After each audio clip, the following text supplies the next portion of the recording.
his Banana Bowl career. We'll see you in October. We just never gave up, man. Even in the locker room, we're talking. We're going to beat these guys. They got us last year and the first couple games this year, but we never gave up. That's the difference.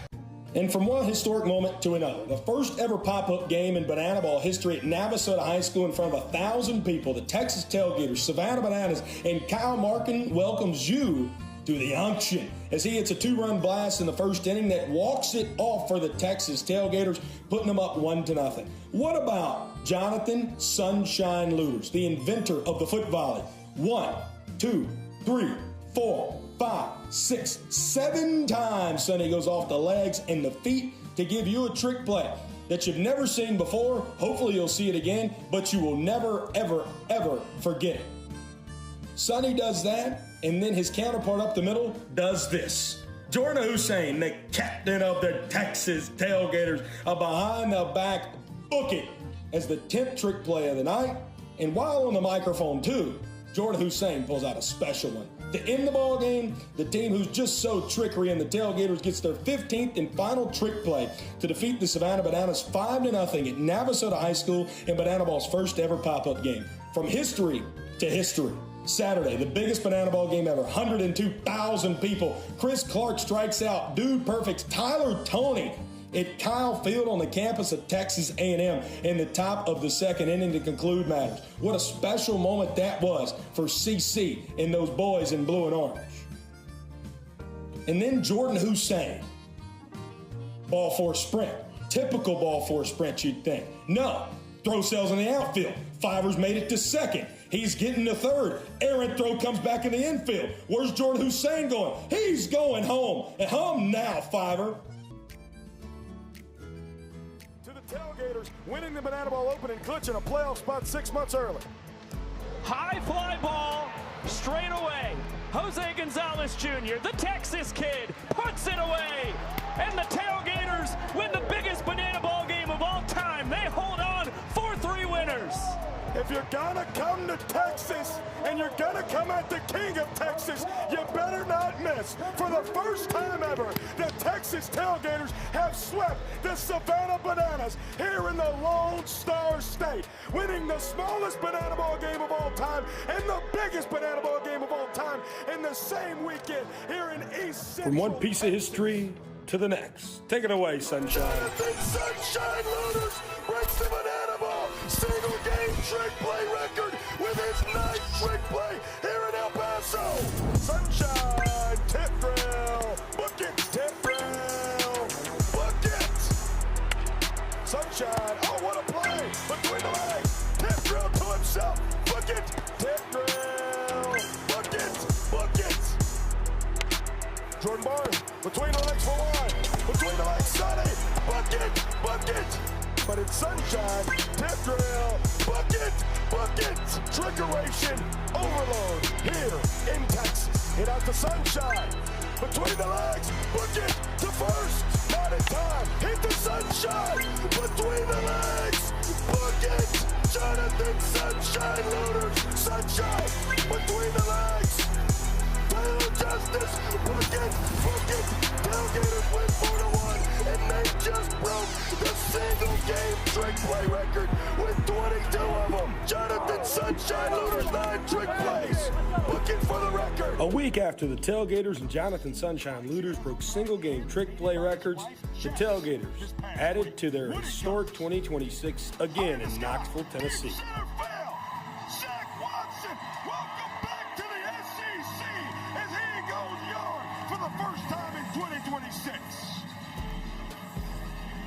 Yep.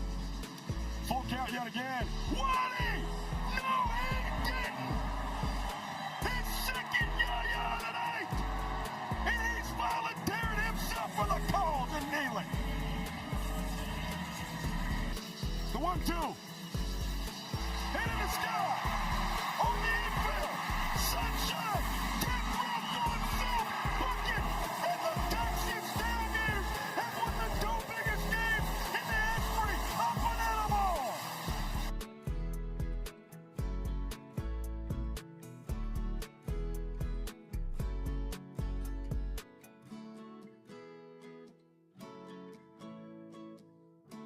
and that sends in the 9-hole hitter in Indiana Stanley. Indiana Stanley! He rolls our made!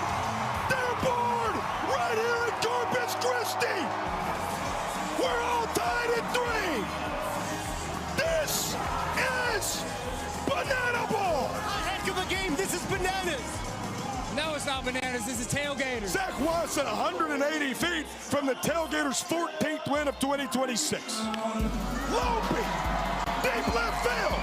Noah Bridges going back. It's gone! It's gone! Lope! Tailgaters walk it off in Corpus Christi, 5-3. Where else would you rather be than Banana Ball? Is that the best feeling in the world? That was unbelievable. I mean, we just battled the whole 9th inning, and Indy's been struggling. Homer, Waddy sets the tone. I've been struggling a little bit. Stayed with my swing, won the game just like that. And we're just a bunch of junkyard dogs, and I love these guys. Mason, Sunshine! There it is! Double bucket! Jonathan Sunshine Looters is the quickest player ever in Banana Ball history to 100 trick plays in a single season. You have been the face of trick plays. No one does it better than you. What does it mean to get to 100 trick plays tonight? It means a lot. It's not just an individual thing. It takes a lot of amazing teammates to do double trick plays, to be bought in to do that. Captain Jordan Hussein set an awesome tone for us right from the beginning. He said, we are going to do tricks even in the 9th inning, and we just follow his lead. He'll have to face Kyle Martin. No, he didn't. No, he didn't. Welcome to history.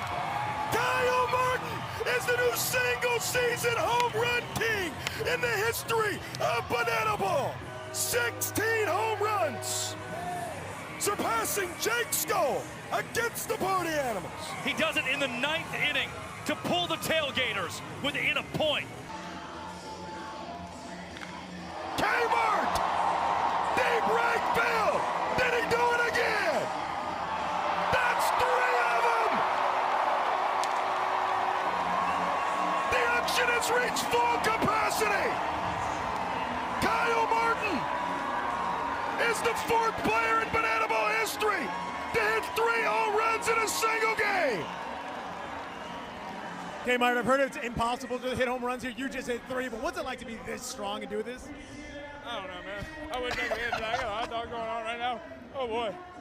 Ooh, this is tough. Oh. Hey, he's got a victory glizzy to deal with. Kmart, 3 homers. Oh, no. Talk to him, Jay. Oh, 360 behind the back.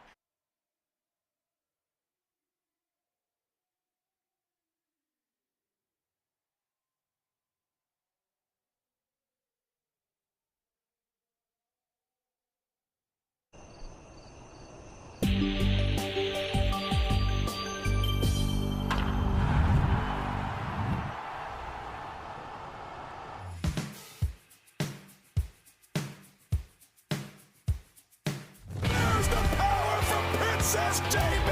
Look out below! That ball is gone. Jalen Vasquez! Thank you, thank you, thank you. No, he didn't. To left field, that ball is gone! Bye-bye, Banana Ball. And that one is out of here! Look it, look it, look it.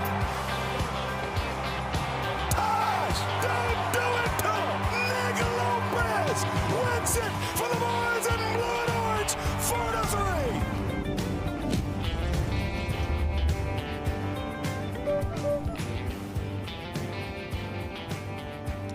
Here in the place of thousands of bricks, hundreds of degrees on the thermometers, and a couple of the most entertaining Banana Ball teams in the entire land, they're ready to battle here in Game 2 from OKC. Last night, the Texas Tailgaters and Indianapolis Clowns fought all the way into the final out when one of the most clutch bats in the entire sport, Nick Lopez, walked it off for a 4-3 Tailgaters dub. Tonight, the Clowns will throw their resident nurse, Brett Maddock, as the boys in blue and orange show some gratitude on the bump with the rookie sensation, Brett Sanchez.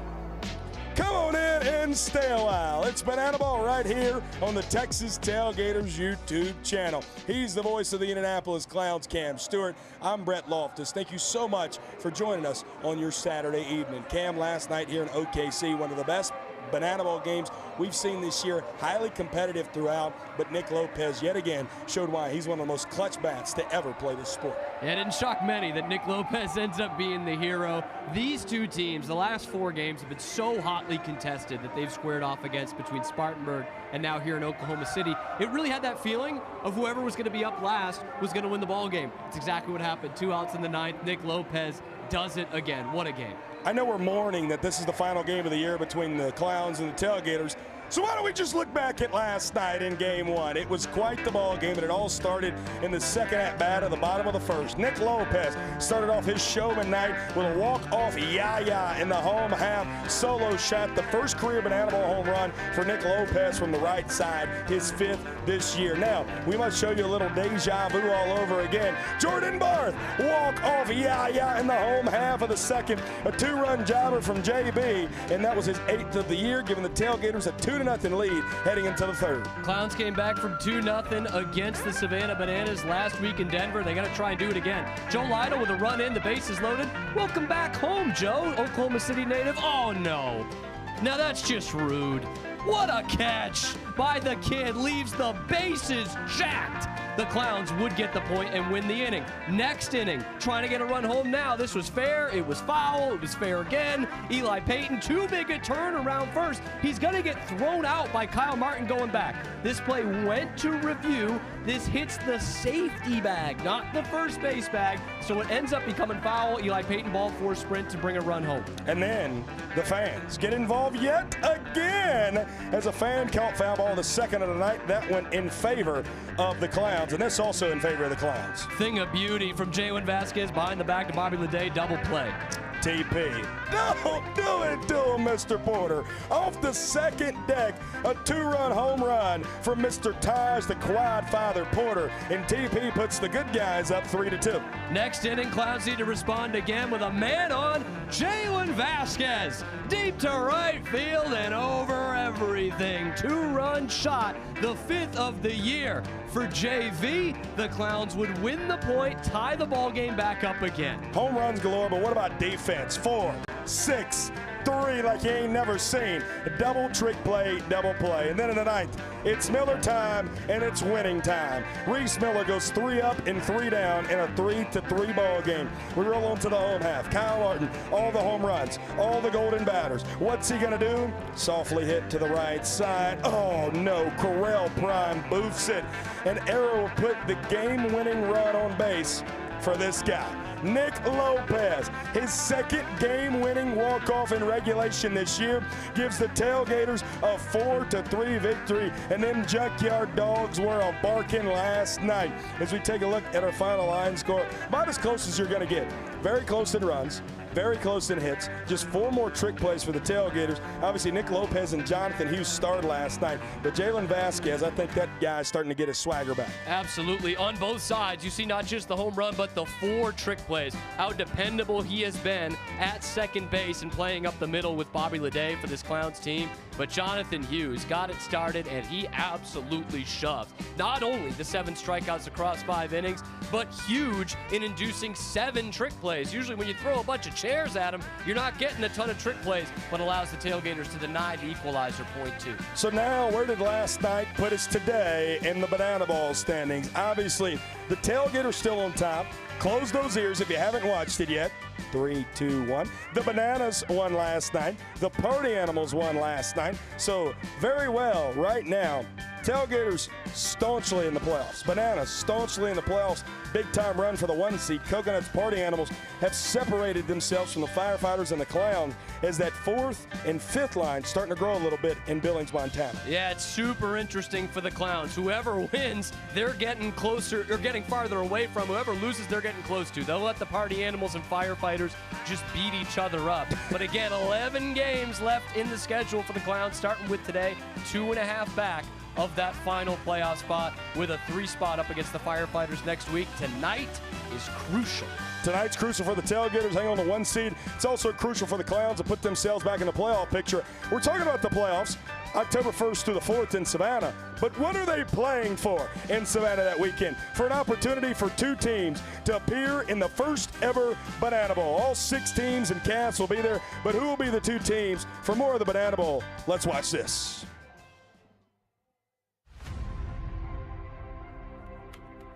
Most people see a ballpark. We see a theater. For us, it's not a game. It's a show. Every at-bat creates suspense. Every trick play is an illusion. Every player is a performer, and every fan plays a part. Because great shows aren't built from one big moment. They're built from a lot of little ones. Thousands of strangers become one audience, united by joy. That's always been our dream, to build the greatest show in sports. From small towns to the biggest stadiums in America, we've been reminded that we're all looking for the same thing. A reason to cheer, a reason to smile, a reason to come together. Every show has led us here. One city, one night. Banana Nation comes together for the biggest performance in Banana Ball history. At the nation's capital, the Banana Bowl. Live October 10th on Disney Plus and Disney YouTube.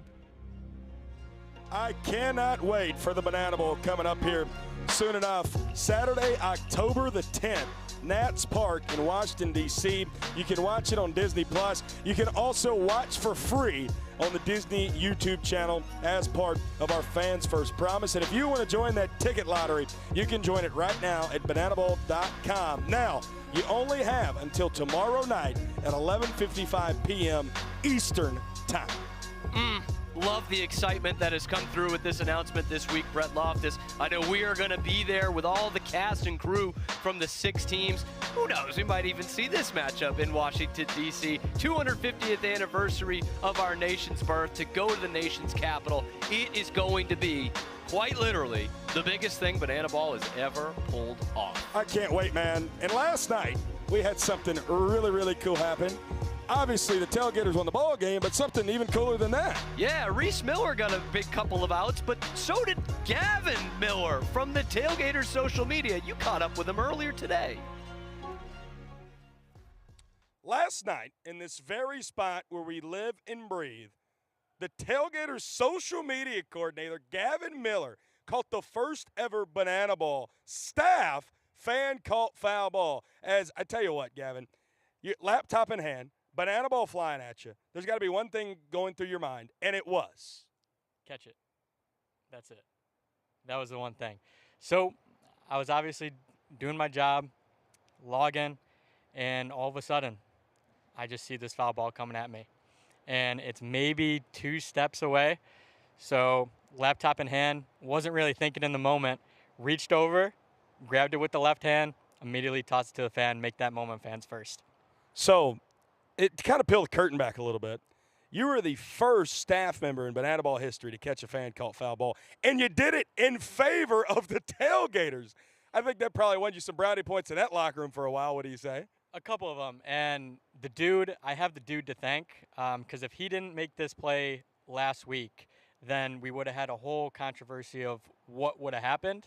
But big shout out to him for making that play. So we established the rule, and then I get to make the play. Just insane sequence of events. Now, to kind of peel the curtain back, along with our director of entertainment, Jordan Watson, and our director of video, Ian Strift, you and myself, we sit in a room every Tuesday, and we have the OTT meetings, which is over the top, deciding the entertainment moments. You also run the Tailgater social media channels, and then you get to make that play to help them record an out to get out of a pretty big inning. So at this point, what else can you do to help further the Tailgaters brand? Never in the world did I think I would have made an output for myself to put on the Tailgaters page. But here we are. The moment just happened and kind of lived up to it. Talk about going viral. This guy knows how to post it. This guy knows how to do it, and then he knows how to execute it right here, Gavin Miller in the flesh. Talk about somebody else who knows how to go viral. It's our lovely sport of Banana Ball. So why don't we learn those 11 rules right now? Banana Ball is the fastest and most entertaining show in sports. And the 11 rules guarantee the most fans-first experiences every second. Unbelievable! Welcome to the Banana Ball Championship League. Rule number 1, win the inning, win the point. The team that scores the most runs in an inning wins the point. It's a walk-off winner to the deepest part of the field. Oh my goodness! With the Equalizer Point, trick plays provide the away team an opportunity to earn a point going into the final inning. And in the final inning, every run counts as a point. Rule number 2, Banana Ball has a 2-hour time limit, guaranteeing that every game is fast-paced and action-packed. Rule number 3, no stepping out of the batter's box. If you do, it will result in a strike. Max stepped out of the box, and because he stepped out of the box, that's it. Rule number 4, no bunting, because bunting sucks. If you bunt, you'll be thrown out of the game. Rule number 5, batters can steal first base. Ball 3, Gideon taken off for first, throw from Leroy in time. Rule number 6, there's no walks. Walks are ball force sprints. The batter can advance as far as they want until every position player touches the ball. Those defenders have touched the Banana Ball. It is a 4-base sprint to open up the ball game. Rule number 7, no mound visits. Nope. Rule number 8, foul balls caught by a fan count as an out. Oh, they caught it! They did! They can't caught it on the third point. We're going to showdowns. Rule number 9, the showdowns. In showdowns, the best of the best face off in the biggest moment. One hitter versus one pitcher with one fielder behind him. And the hitter has to score. Deep to right center. See you later. Rule number 10, the Banana Ball Challenge rule gives the coaches and you, the fans, a chance to impact a call on the field. Rule number 11, the golden batter. Once a game, each team can give any player an at-bat regardless of the lineup. This offers the biggest matchups on the biggest stage. Big on big. Gamer, let's go! Let's go! Let's go! Get out of here, ball! That thing had a family! And those are the rules of Banana Ball. Those are the 11 rules of our glorious sport. And so, now we get to look at these two glorious faces that will be donning the pitching rubber tonight. Brett Maddock and Brett Sanchez. Battle of the Bretts, and we got Brett Loftus calling it as well. How special is that? The Brett Sanchez conundrum is an interesting one. Having a great year, obviously, in his rookie season for the Texas Tailgaters. The Indianapolis Clowns have the best batting average of any team against him this year, but his ERA against the Clowns around 2.20, so he is getting the job done. Neither of these guys hand out a ton of ball force sprints. In fact, Brett Maddock hasn't done it in about 2 months. So we are going to see balls in play here. We're going to see trick plays tonight. Not a lot of sprints. This is going to be high-level banana ball when these two guys are on the mound. And I think the best stat about Brett Sanchez, he has the best ERA out of any starting pitcher as the home starting pitcher this year. Earlier today, he and Clark Gilmore caught up with Michael Schwartz. You know, everyone in Banana Ball has their own way of warming up before a game. Tanner Allen, Danny Hosley toss the old football around, but sometimes pitchers like these guys, they're dodgeballs. Clark Gilmore, Brett Sanchez, dip, duck, dive. They're going against each other. I'm sorry, are you okay? I'm good. Clark, gotta ask you something. I don't want to interrupt your game. 2 strikeouts through 2 innings pitched against a monster of an offense in the Tailgaters. How'd you stay so calm, cool, and collective in that moment? It's all about getting warmed up in the right way, which starts honestly here at the dodgeball. We're in the arcade just across the street. Brett Sanchez, you, my friend, a 2.34 ERA, the best in Banana Ball during home games. 50 innings pitched, 46 strikeouts. What is it about these home games, though? I get to get all 3 outs. How was last night's win for you? It was awesome. Lopi is amazing in showdowns and is one of the most clutch hitters in Banana Ball and is just a junkyard dog. Junkyard dogs. Who won, by the way? As you can see, the scoreboard doesn't matter, just like it didn't last night. You know, we had great performances. The Clowns, we looked great throughout. We're feeling good going in this final stretch. We like to say we're the hottest team in Banana Ball right now, and even though they took 1 game from us, we're coming back for another win tonight.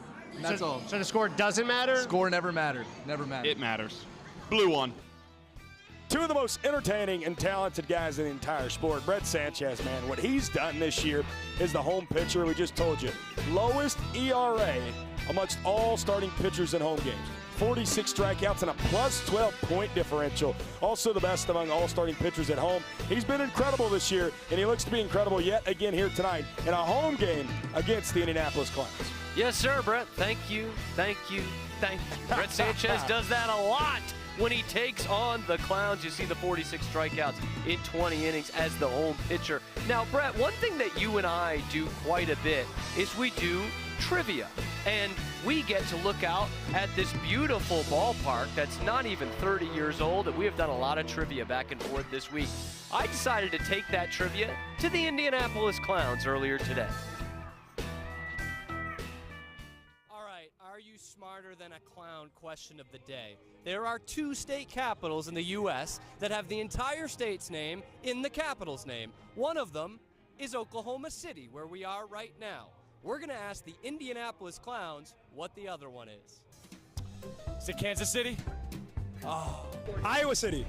You got New York, New York. That's the capital, right? New York is not, Albany is the capital of New York. So I played there. I should have known that. It's got, I think it's something in the Midwest, actually. I'm a history major. Is it Maine? New York City. I probably won't get it. Iowa City? Is it Iowa City? Why am I not getting this? Are we playing the Greek game where Indianapolis, aka Indianapolis, is the correct answer? Final answer, Indianapolis. Indianapolis, Indiana. That's embarrassing. That's stupid. Are you kidding me? Come on. Come on, baby. Oh, gosh. Chris Burgess is one of the funniest people in banana ball. That's my biggest takeaway from that video. And it's hot, man. 98 degrees, feels like a 102. Extreme heat warning until 9 p.m. And we're getting fired up here. As you see that beautiful man on the field, Garrett Rhinestone Lampert, he's getting us hyped. The world. Tonight, you and thousands of your friends here live, millions more watching at home, have gathered to witness something that frat boys across the country could only ever dream of. From parking lots to 80-foot yachts, from backyard grills to a stadium that thrills, the pre-gamers come from every corner of the globe to witness this. But this is not baseball.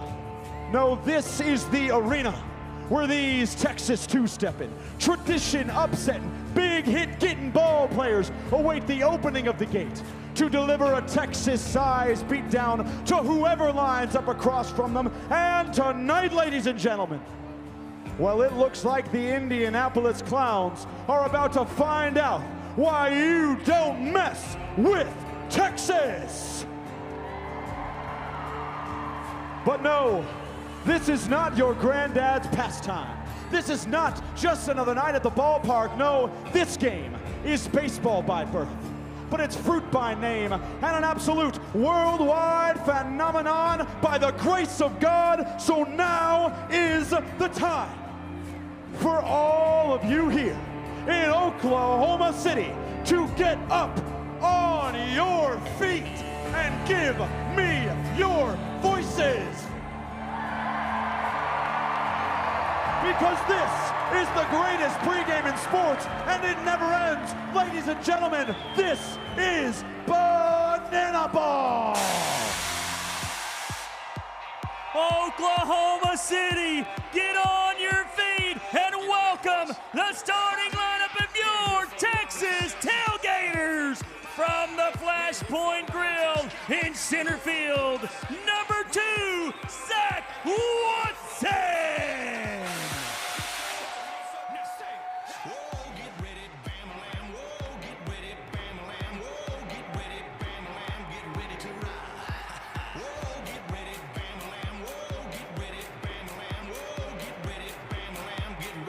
The designated hitter, number 9, Nick Lopez.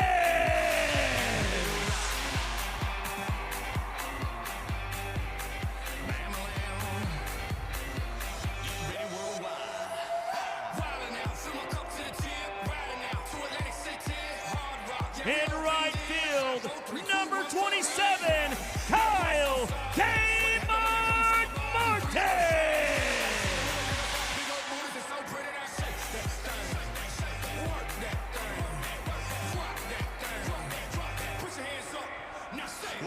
At third base, number 6, Jordan Mound.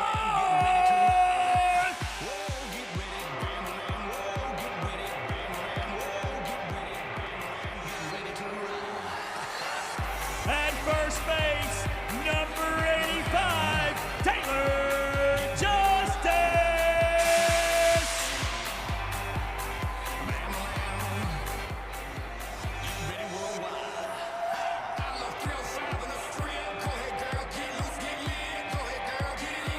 In left field, number 16, Travis Moon Munoz.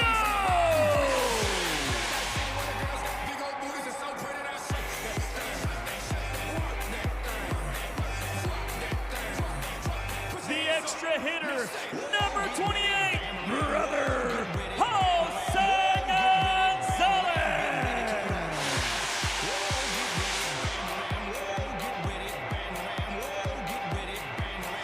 Behind the plate pitcher, number 26, Taj the Quadfather Porter.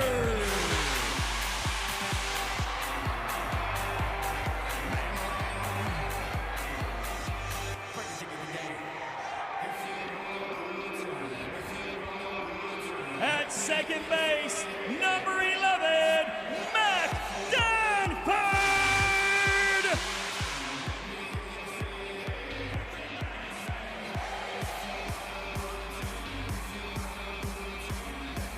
The designated fielder, number 1, Jonathan Sunshine Luder.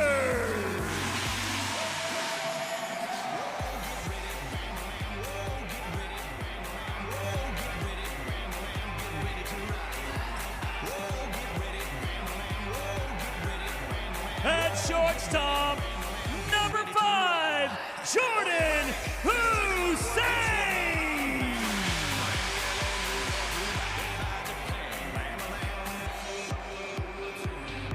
The starting pitcher, number 17, Brett Sanchez.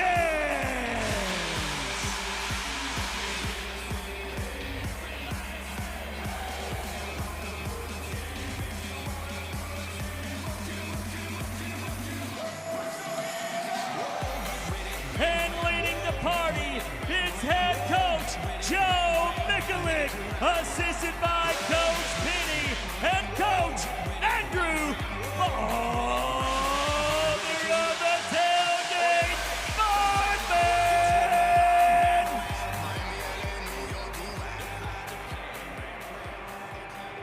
Ladies and gentlemen, at this time, we ask that you please rise if able.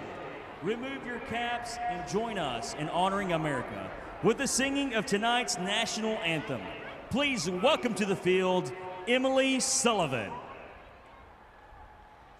Oh, say, can you see by the dawn's early light what so proudly we hailed at the twilight's last gleaming, whose broad stripes and bright stars through the perilous fight o'er the ramparts we watched were so gallantly streaming, and the rocket's red glare, the bombs bursting in air, gave proof through the night that our flag was still there. Oh, say does that star-spangled banner yet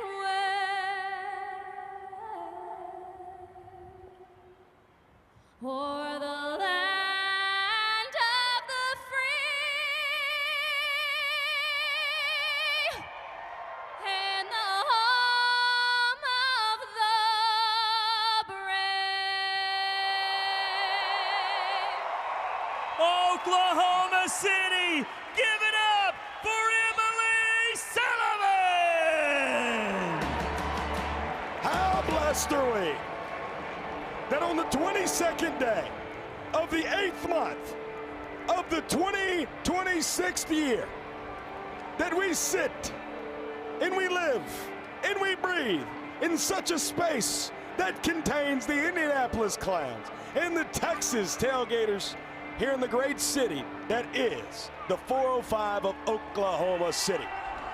One final time this year, the boys in blue and orange face off against the Indianapolis Clowns, and well, for one final time of the regular season, that means they get to work with this guy. He's Cam Stewart, and I'm Brett Loftus, and now it's time to look at the best trick play defense in the entire land. It's those fellas from Texas. The boys in blue and orange line it up the exact same defensively as they did last night. It's Moon, Waddy, and Kmart left to right in your outfield. Princess JB and Taylor Justice on the corners. Jonathan Sunshine Looters, who's third in trick plays. Jonathan Sunshine Looters, who's first in trick plays on the right side at second base bag. Jordan Hussein on the left side, who's third in trick plays. And the Quad Father, Taj Porter, who went yah-yah last night off the second deck. We're keeping up with this streak. 41 straight games he has caught behind the plate, and I know it sounds like a broken record, continues to be the longest active streak of any catcher in our sport. I mean, that's insane, Brett. Real quick, that's crazy. Yeah. 41 straight behind the plate, especially in a weekend like this with the heat turned all the way up. And Taj was locked pregame as well. I mean, he's locked in step. And now, let me tell you about another guy I know. He shows a whole lot of gratitude. He's going to thank you if he strikes you out. He's the pride of Slidell, Louisiana. It's Brett Sanchez. And yes, these are his home game stats this year. 50 innings he's thrown, a 2.34 ERA, but most importantly, 46 strikeouts to only 11 sprints. The Clowns are going to have their hands full tonight. Oh, man, I can't wait to ask him about it later on, what that mentality is like as the home team, because his numbers absolutely shoving as the home team, and he also shoves against this Clowns lineup. Let's take a look at the 10 that Eric Fox is rolling out for the highest scoring offense in all of Banana Ball. They have the best average of anyone against Brett Sanchez, but Sanchez's ERA under 2.5 against these guys. You've got two of the top 4 hitters in the sport, and their names end with JR, period. Jackie Bradley Jr. and Dale Francis Jr., the new number 2 spot in the entire league at 383. And I'll tell you what, Joe Gray Jr. ain't no slouch at the top of this order either, and it's so deep. Nico Holsizer in the 7th spot, the hottest hitter on the planet. The father of the tailgate, Andrew Bartman, has a microphone. All right, Oklahoma City, we're getting ready to start this game. And in Banana Ball, we like to say start the clock. But here in Soonerville, we're going to light this Oklahoma Joe's Grill instead. So on the count of 3, I want you to help me out and say light the grill. Ready? 1, 2, 3. Showtime! Joe Gray Jr., Brett Sanchez, the Indianapolis Clowns and the Texas Tailgaters for the final time in the regular season match off here in Oklahoma City. Official start time 7:05 Central Time here from the Big Friendly. Last night, Mr. Jr. led us off with a leadoff double. Cowboy Joe tonight's got a ball and a strike on. Cowboy loves these early part of ball games where he's hitting .391 in the first 3 innings. That's a big reason why he leads things off for the Clowns. Get him going early. Pays dividends for Indianapolis a lot. About as good as it's going to get right there. Sanchez smile on his face. The 2-2. Ball 4 sprint defense now. Doug McClure calling balls and strikes tonight. Rolled over left side. J5 between the legs. Bucket to begin this ball game for the boys in blue and orange. It should be criminal how easy Jordan Hussein just made that look. I mean, come on now. Going to his right, through the legs, one swift motion. Derek Jeter only wishes he could do that. Looked like Jay Rich's goat. Our executive producer, little Michael Jordan Jumpman on that throw as well. Jackie Bradley Jr., the 0-1, smack to left center. Waddy on his horse, going back. One hops off the fence. JBJ's hustling around second. He wants 3. Throw back in, won't be one. Oh, baby, it's a triple from JBJ. Jackie Bradley Jr. just toying with him. Moonwalking into third base. Maybe a Naruto run in there. He had 1 triple going into last weekend, 2 3-baggers in the last 3 games for JBJ. He's still got the wheels at 36, my friend. Infield in for maybe the best offensive shortstop in Banana Ball, Bobby Leday. Sends it, fans an opportunity. A man went bare hand and a tank top, couldn't make the play. I'm going to be double checking with our executive producer, Jay Rich, on who his GOAT is after this. Got him, here we go. Thank you, thank you, thank you. Stank with something dirty there on 0-2 to get his first strikeout of the ball game. Huge out for Brett Sanchez.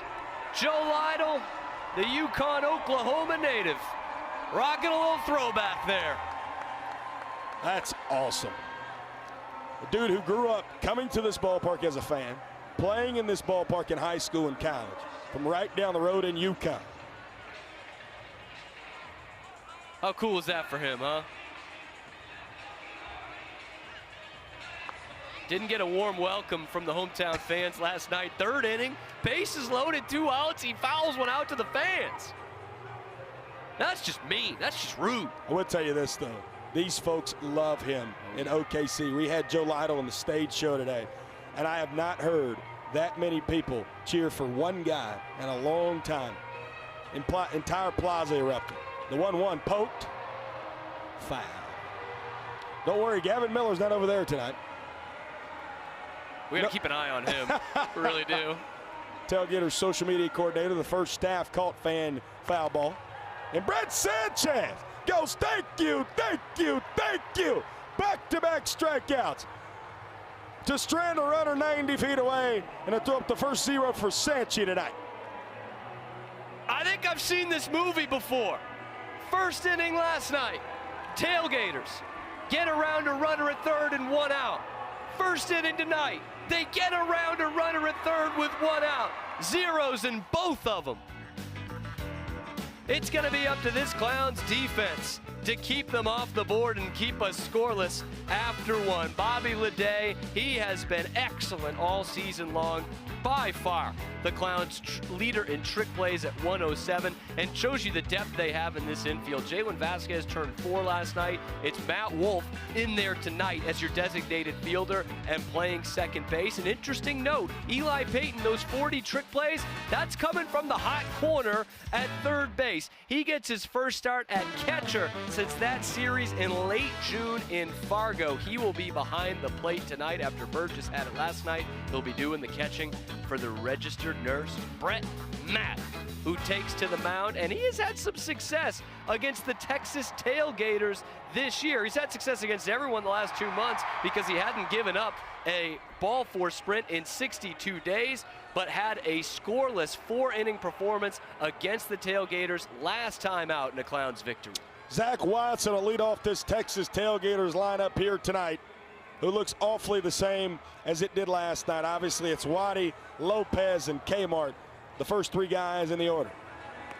Didn't even make it to Kmart last night in the bottom of the first. Nick Lopez hit a walk-off home run, second batter of the Tailgaters' offensive night.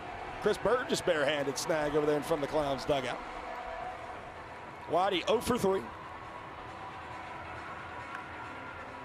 And you know, Zach Watson has kind of lived anywhere between 270 to 300 this year.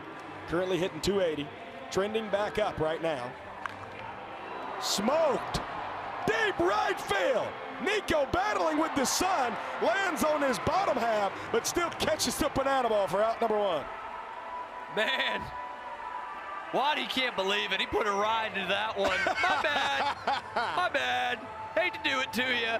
Nico Holsizer doesn't get a trick play or a web gem with that, but this is a brutal sun right now in right field, and for him to track that down, that was something special. What about that from Lope? Stood in the box from the right side. First pitch. Second one from the left side, smoked off the net. Infield shifting now behind Brett Maddock.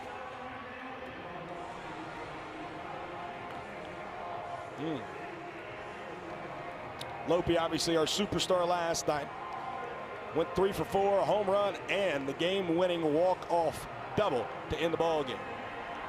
He opened us up. He closed us out last night. Can you say that? High chopper. KB between the legs. Bucket for out number 2. First trick play tonight for the Clowns. And I talked about that depth of defense. Jalen Vasquez, 4 trick plays last night. You see Matt Wolf in at second, and what a luxury that you can have a defender such as Kirkland Banks you can put in your lineup and put him over at third. So much shifting that Eric Fox can do with this defensive alignment, and since the beginning of July, it's worked any way you cut it. Kyle Martin. Got a ball and a strike on him. Eli Payton. Just the 6th game he's caught this year. His catching debut in Banana Ball came against these Tailgaters in Tulsa earlier this year. A guy who had not caught before this year since his freshman year at UCLA during fall practice.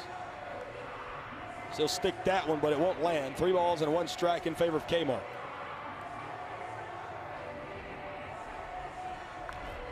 Kmart, 5 million feet, but 5 million feet foul. That's a long strike, if I do say so myself. Kmart, deep right. Nico on his horse, still battling with the sun, trying to find it, and he'll do so. Man, I tell you what, Mr. Holsizer, quite the warrior with the sun, as he makes 2 plays there in the first, and it's scoreless after 1. That's just got to feel cruel for Nico. 2 at him in that brutal sun. He did a lot of running in this first inning, but 2 impressive plays that look routine in the box score for Nico Holsizer. And now, one of my all-time favorite promos. They do it in Oklahoma and Texas. Man, we're gonna tip some cows. I'm sinking. How hard can it really be to tell her what I'm thinking now?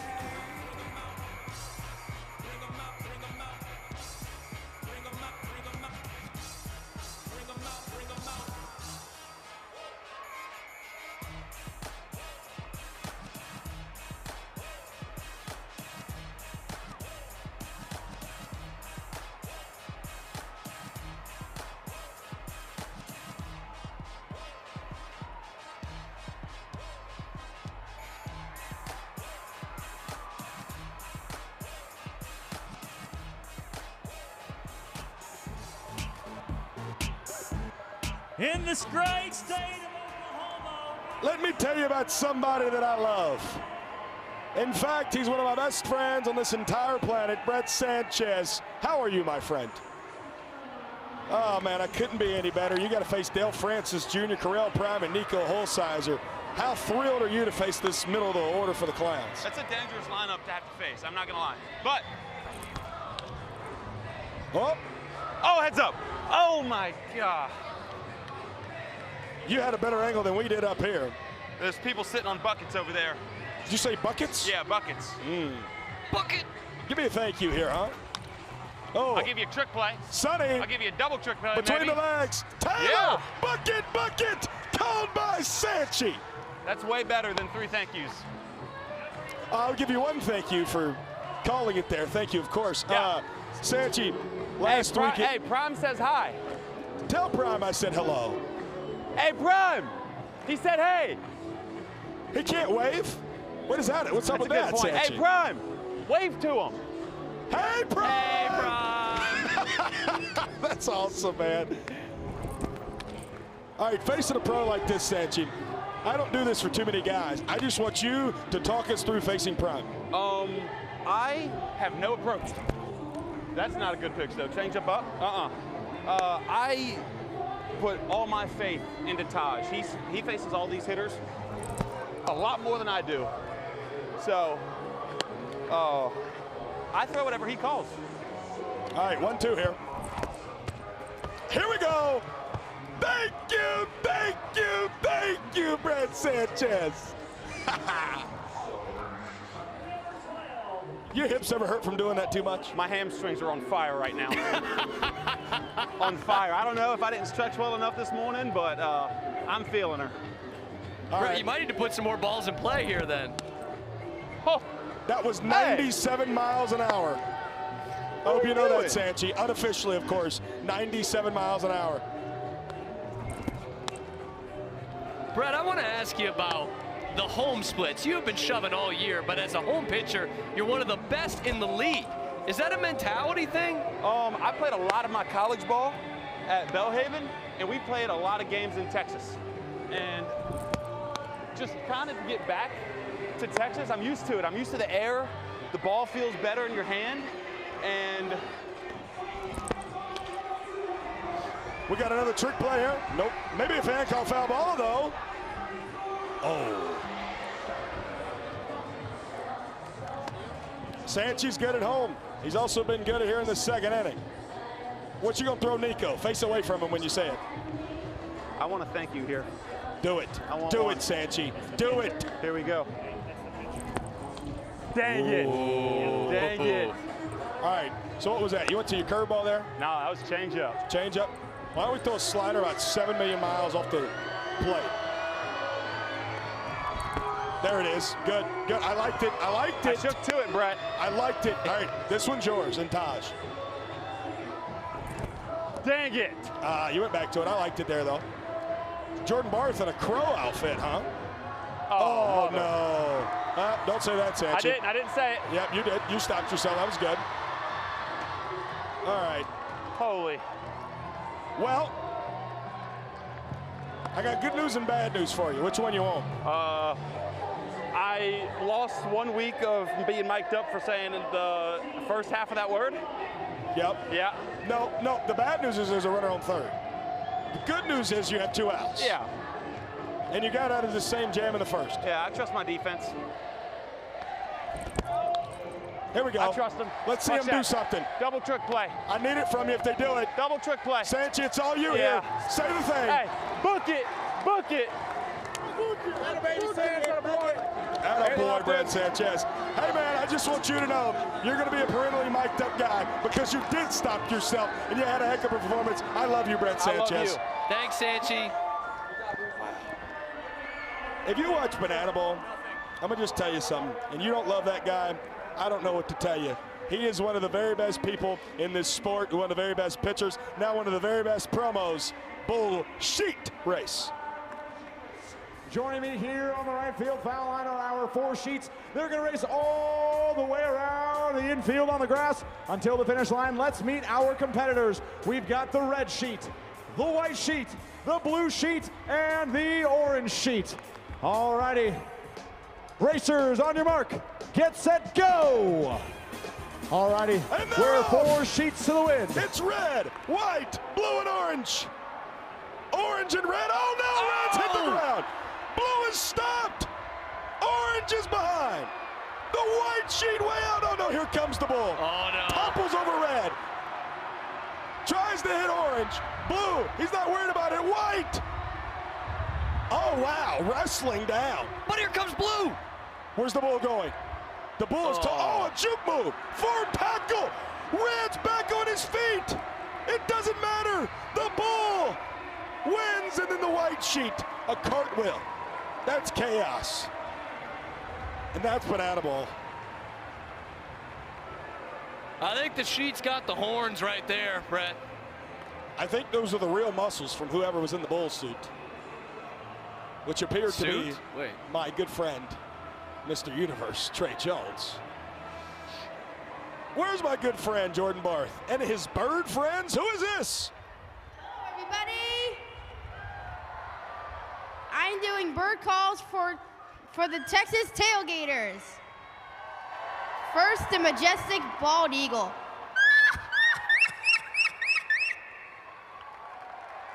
And the crazy rock pigeon.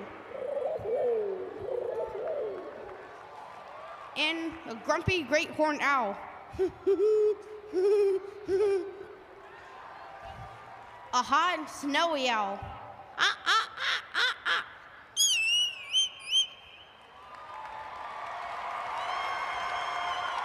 Last but not least, a lonely American crow. I'm so sad for you, buddy.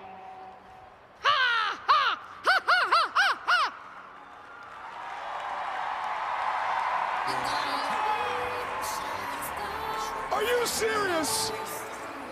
That's the greatest walk-up in the history of Banana Ball. I don't care.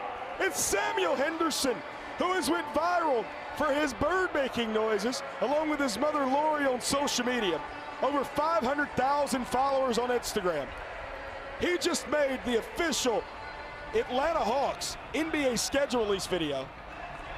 And he chose to be here tonight with us in Oklahoma City, doing bird noises with the Texas Tailgaters. How blessed are we, man? That rocked so hard, man. Oh. That was so cool. Jordan Barth now, hitting in a crow costume. And this guy out to right, Nico, not as much a battle with the sun now. He goes for the tip drill to himself. No, oh, Wolfie!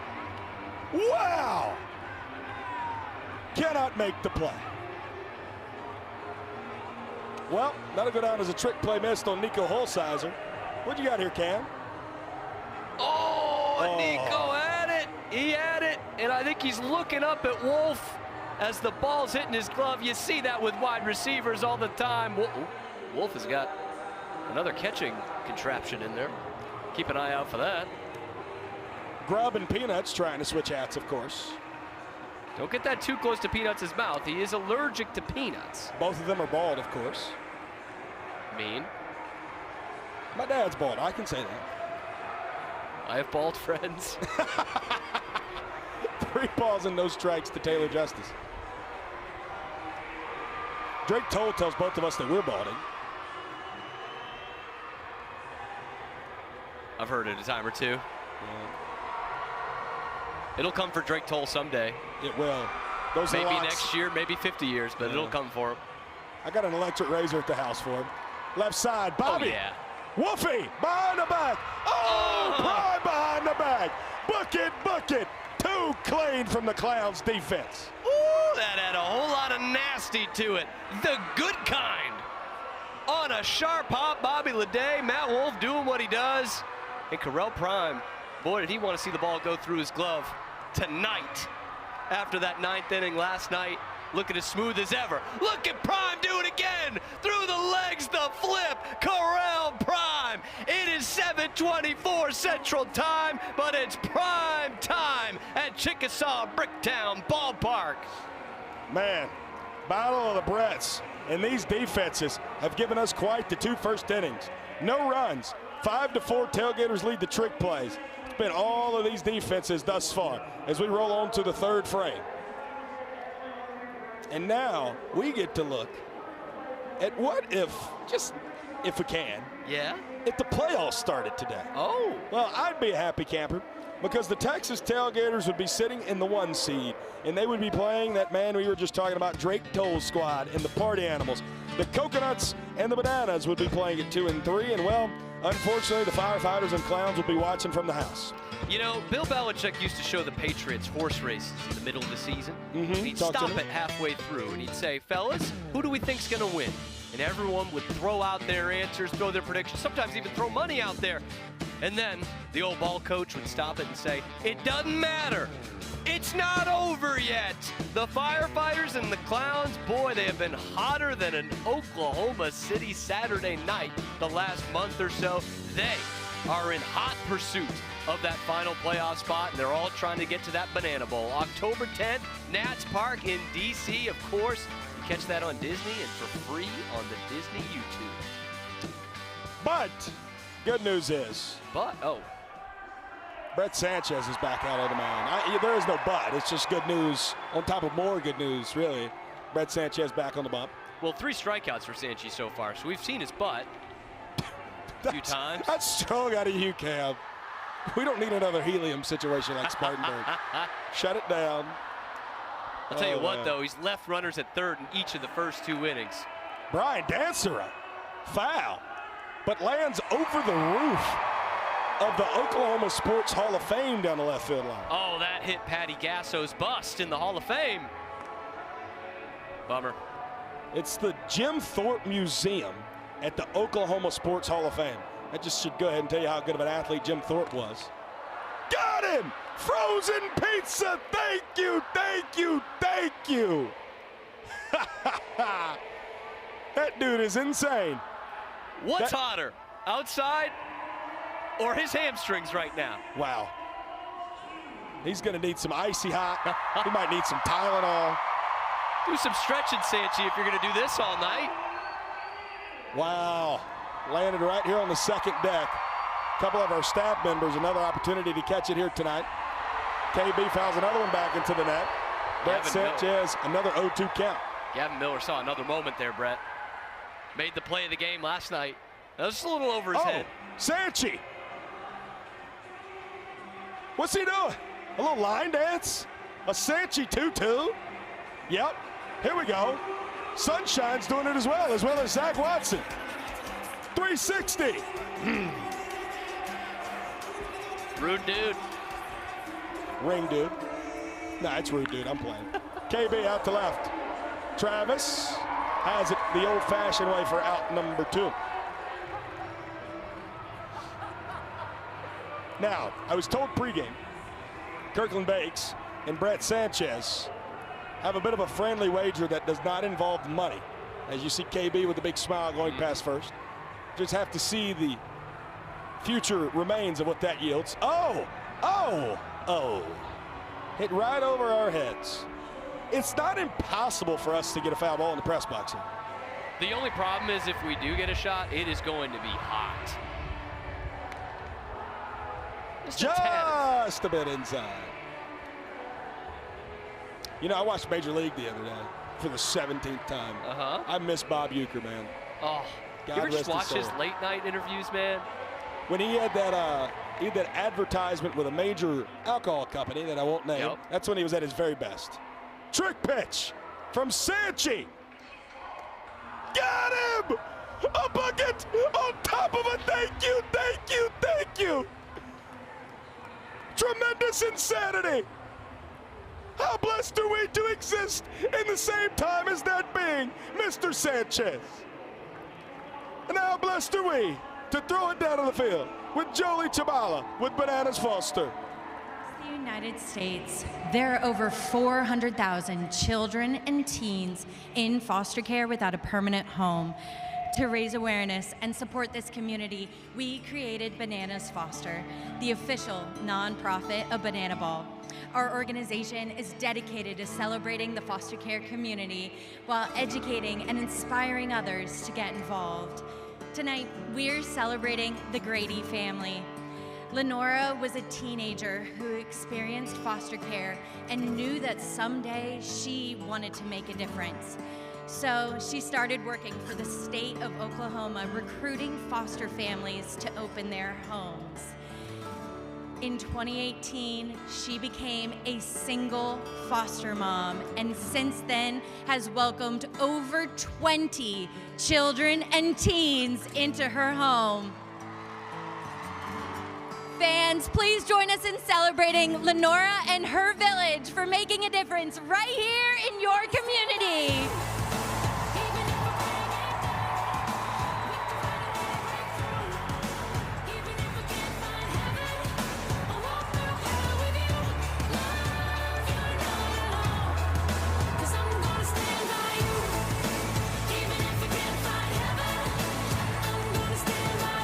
The Grady family, 8 years they've been a foster family, and tonight they're the Bananas Foster family of the night.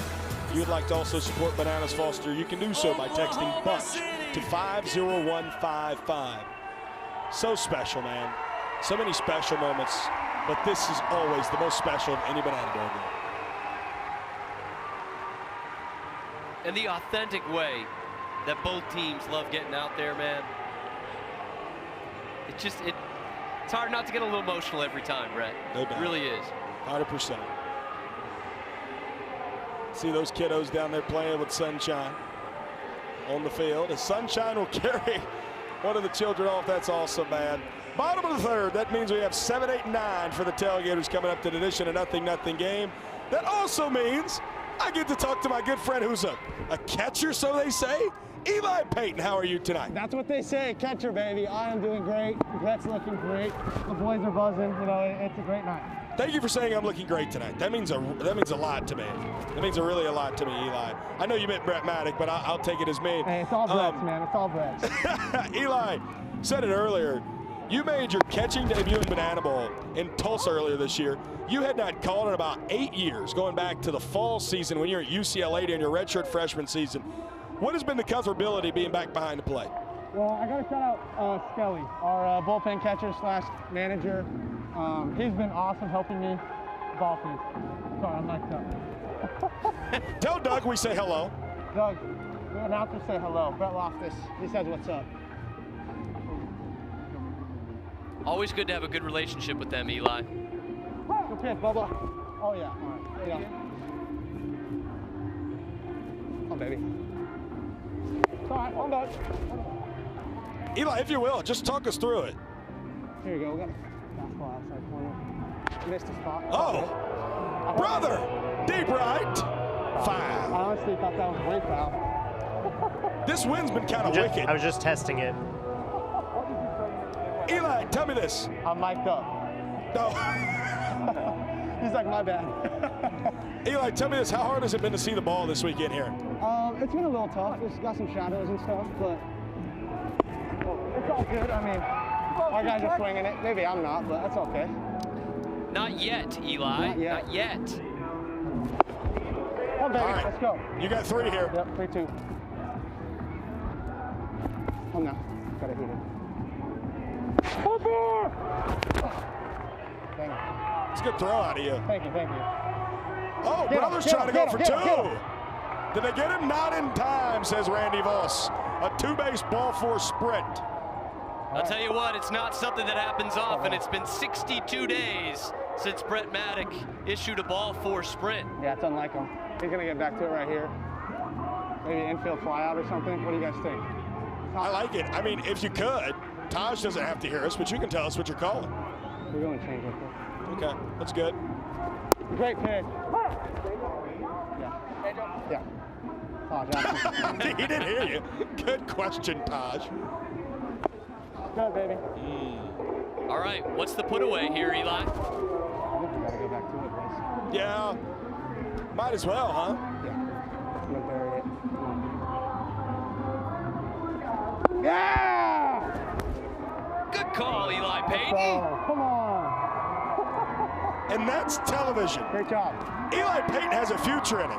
He was 2 feet away from the batter, told us everything he was throwing, fully audible, and he still got him to strike out. I love how Taj asked about it, too. All right, let's go. This is a couple of catchers right there, that's all. Catchers Union. Tell Mac I say hello. What's up? Tell Mac I say hello. Mac, Brett Loftus says hello, and that he loves you. He's smiling. I can see him Is he smiling. smiling? I can't see him. Yeah, well done. Mac's one of those guys, he's kind of dialed up there at the box. You usually like talking to the batters while they're at the dish? I usually don't, because I don't talk to myself, or I don't talk to the... So what? Here you go. I don't talk, so I don't know. What do you guys think? Should I talk more? I think you should. I think it's bananable. I think you should always be chatting. Mac to left center field. Brother gets the wave. Jackie Bradley Jr. with a cannon. Eli the tag. Got him. Let's go. Talk us through that, Mr. Payton. What you got? Let's go. Got a Sharpie here. That's a Major League Gold Glover to one of the best defenders in the sport at home plate. Jackie, man. And the Naruto out there. I do have to say this, though. Mac Danford just ended his 0 for his last 41 streak right there. Good for him. Big time hit for him. Fans an opportunity. Catch it. You gotta go. You ever see a glove out there? It's like, oh, he's gonna catch it. I think you should take him your third base glove here tonight. For real. Also, JBJ did it while looking like Naruto out there. Oh, Brett Maddock! Go talk to him, Eli! Go talk to him! Come on, baby! How you doing, man? Come on! That was incredible. That was electric. Come on, let's go. Nothing ball game. Eli Payton, I love you, man. I love you guys. Oh, Eli, love you, bud. Thank you. That was electric. Wow. Are you serious?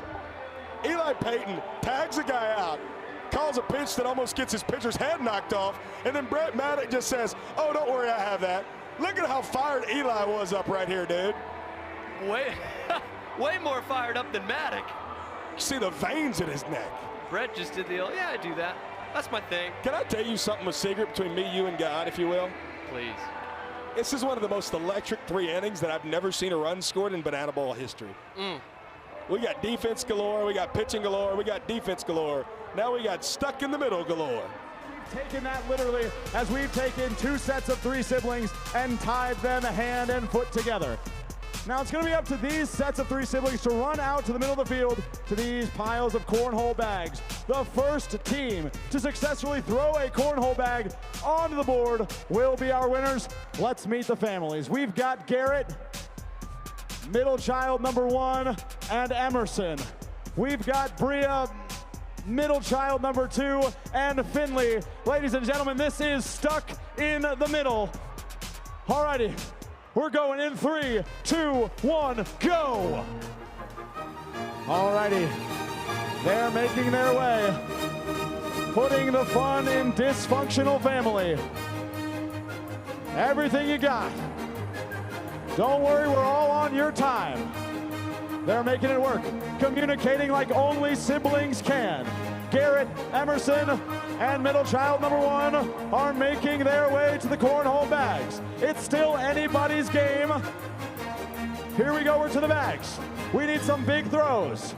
The first one, oh my gosh! It's in the hole! Give it up for your winners, Garrett, Reagan, and Emerson!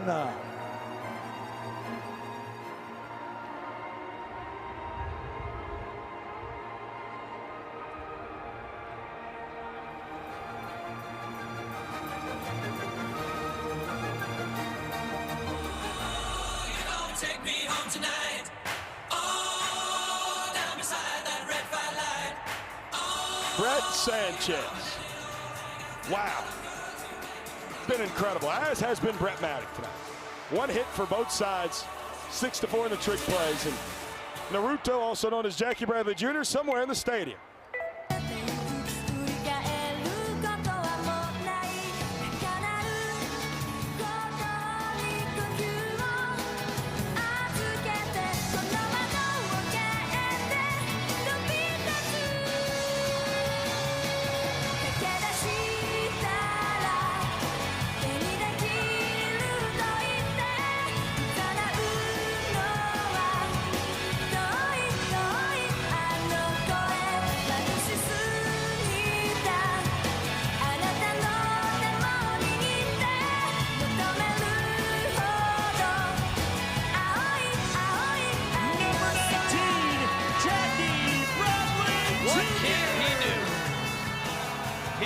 Like Naruto.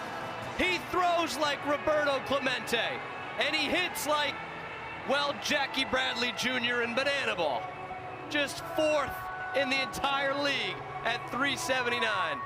Man, is he having some fun with it. I love that he's choosing to hit with the yellow wig, the Naruto headband, and the shirt as well. I mean, listen, if this doesn't tell you that that guy's bought in on Banana Ball, I don't know what does. And that's just one of the coolest stories of the year. Indianapolis Clowns being revived in our sport. That guy taken as the first overall pick in the Banana Ball draft. And not only how good he's been in between the lines, how good he's been outside of the lines, how good of a human he's been, but also how much he's contributed to the entertainment part of our sport. And right there, Brett Sanchez goes, thank you, thank you, thank you. The Division III kid against the former MLB All-Star. Man, that's Banana Ball. 6 Ks. 18 thank yous. Sanchi, between the legs, flipped to himself. To a tip drill to Taylor Justice. That's 2 buckets. Wow. Fire me up, Brett Sanchez.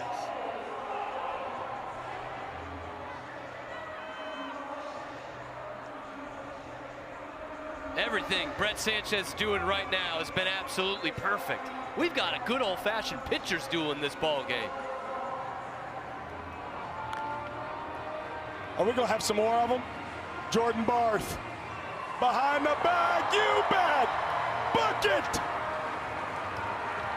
3 up and 3 down in 1 minute and 27 seconds.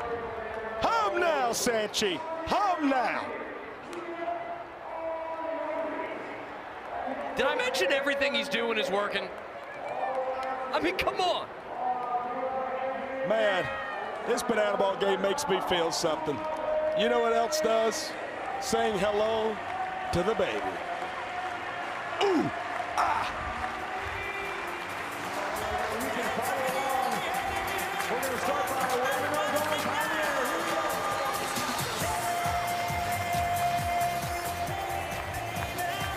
air. Ooh, ah.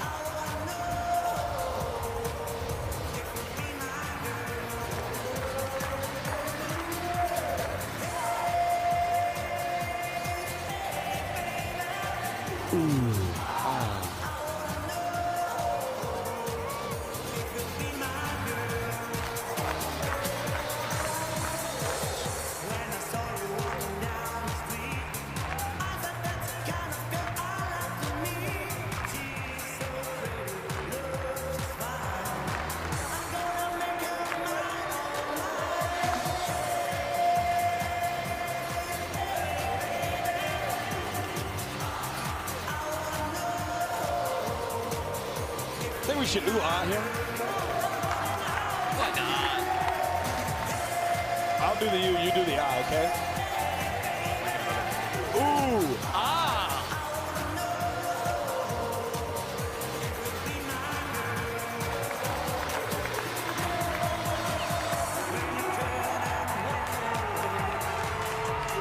I'm oohing. He's on. I'm Brett Loftus. He's Cam Stewart. How blessed are we that you're choosing to join us here on your Saturday evening, wherever you are in the world. It's the Indianapolis Clowns and the Texas Tailgaters here in the final time they'll meet in the regular season from Oklahoma City. A 0-0 ball game. Battle of the Bretts right there. That's Mr. Maddox. Mr. Sanchez thus far let up a combined 2 hits and have induced a lot of trick plays. You see it 9-4 in that category. Yeah, So Cal, what you're telling me talk to me. is that you're oohing, I'm on. Right. And the Bretts on the field are dealing. Well, this is always a treacherous spot in the top of any order. Brett Maddox has to face the top of the order in 1, 2, and 3. That's Zach Watson, Nick Lopez, and Kyle Martin.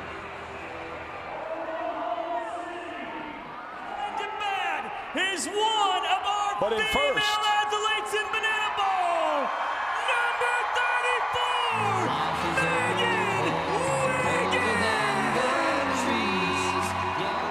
Making her 2026 season debut. The only female player for the Texas Tailgate, Megan Wiggins, a 3-time All-SEC honoree at Georgia in softball.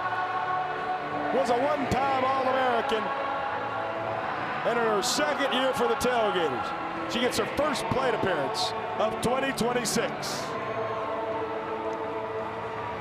A tip of the cap from Brett Maddox, ready to go. Wiggs hitting in spot of Zach Watson in the leadoff order. She was hurt during spring training, and unfortunately has been working all the way back until now. Unfortunately, she's able to swing it tonight. The 0-2. Got her. But a good return nonetheless for Auntie Wiggs. Little bow to the crowd for Wiggs. Good to see her back out there in banana ball. 2nd strikeout of the night for Brett Maddox. And he has been as good as you can ask for. Just 1 hit allowed through the first 3. Plus 1 out.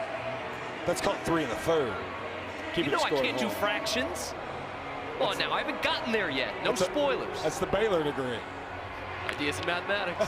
Left side, Bobby can't get to it. Nick Lopez, his first hit of the ball game. Just the second for the Tailgaters. Oh, you took my math problem.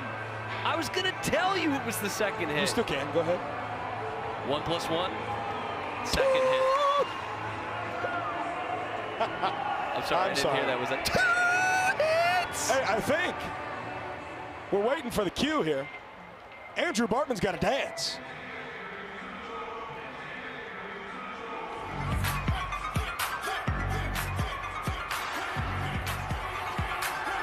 Oh, Bart!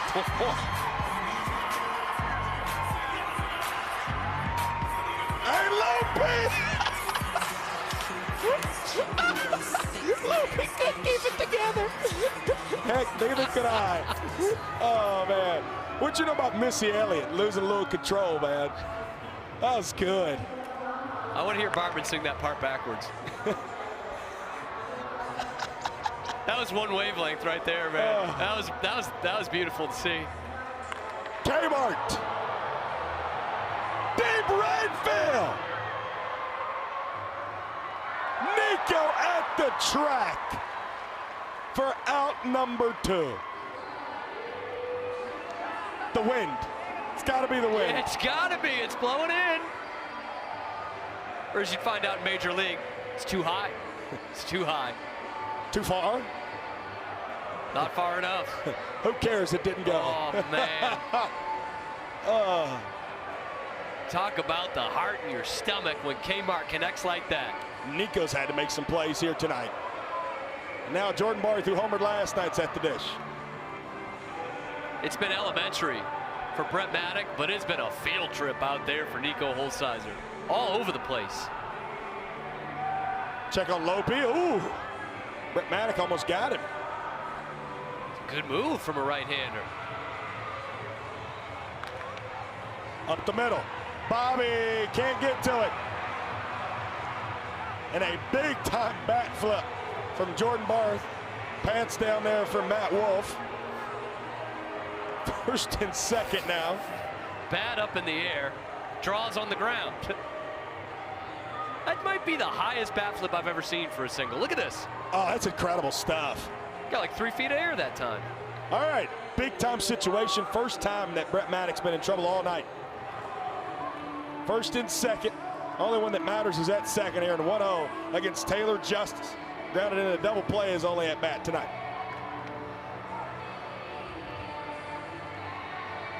Obviously, Brett's been working efficient as well. Have to expect we'll at least see him in the 5th. And if you can get 5 innings of good banana ball out of Brett Maddock on a weekend when David Griffin's not here, that's huge for the Clowns. Go back to second, it's into center field. Jackie was playing back. Lope will advance up 90 feet on the throwing error from Brett Maddock. Oh, now it's getting hairy.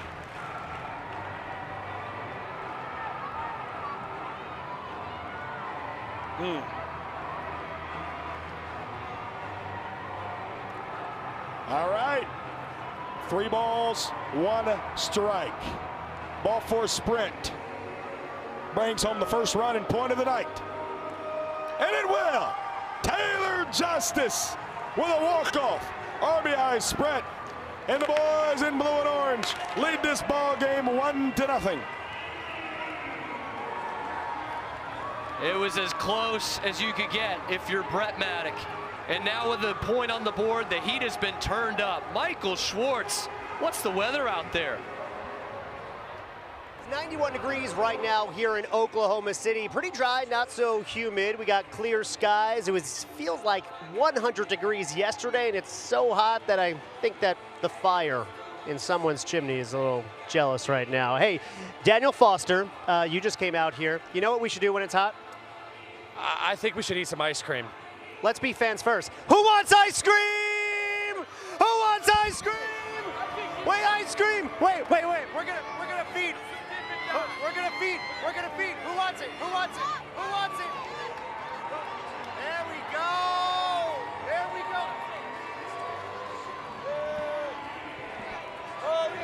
Hey, we're trying to be fans first over here. Hey, Daniel. Look at that. Wow. There we go. Hey, I have a question for you. 2 strikeouts last night. Let's talk not about you, but right now the Clowns pitching. We got a lot of zeros on that scoreboard. What do you think of Brett?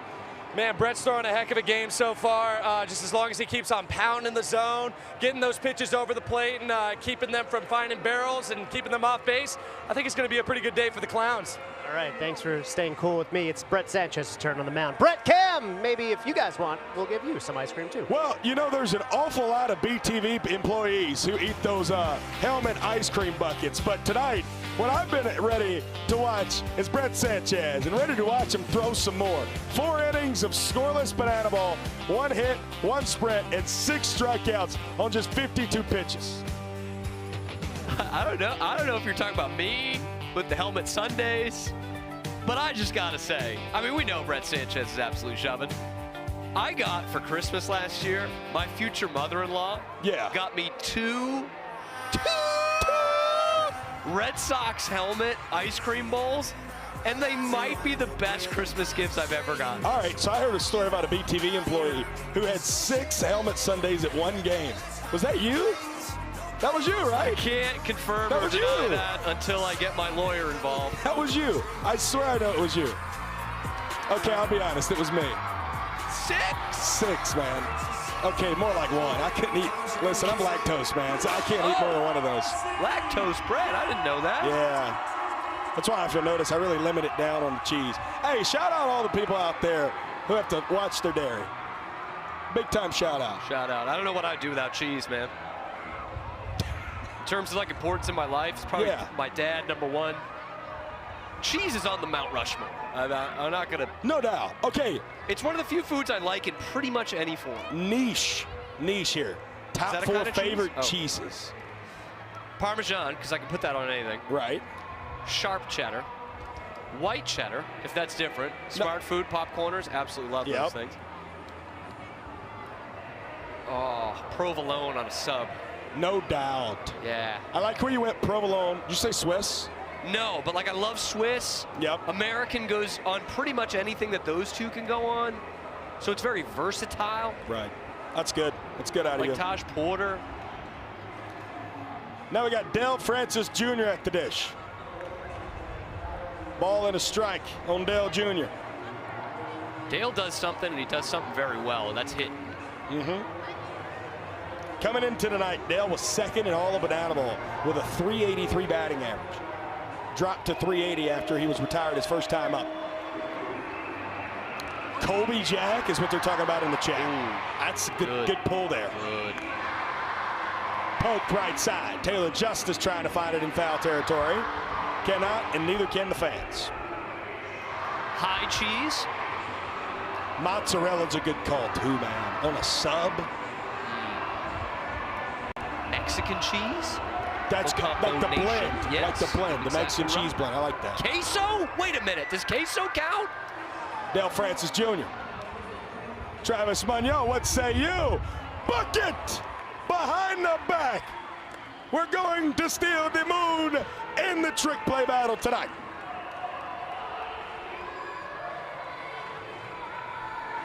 I mean, come on now. You're telling me Moon ain't a regular out there? That looked as regular as it comes, in the best way possible. He's had to become a regular with the absence of Indiana Stanley. Obviously getting back in the order here, Travis did, and Indy unfortunately going to be out for the rest of the year due to a wrist injury a couple weeks back. He's been in the YouTube chat tonight. Good to see Indy interacting with all the fans. Corral Prime back in the hits column as he'll have a 1-out single. I'm glad Indy's watching. I hope Indy's mom is watching. Big fan of our broadcasts. Got to meet her in Spartanburg. Yep. Just awesome people, the Stanley family. As Malachi flashed, the kid Mitchell will run it first in place at prime. Look, you can't hold these Clowns bats down for too long. This would be a good time for them to wake up, get those things going. Down 1-0 on the scoreboard.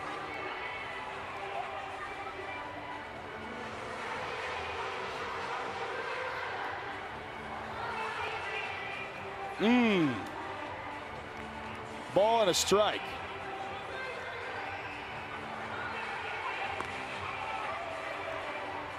That'll be now a ball and 2 strikes. Sanchi have another thank you left in him. The dude White. This is hitting the air outside.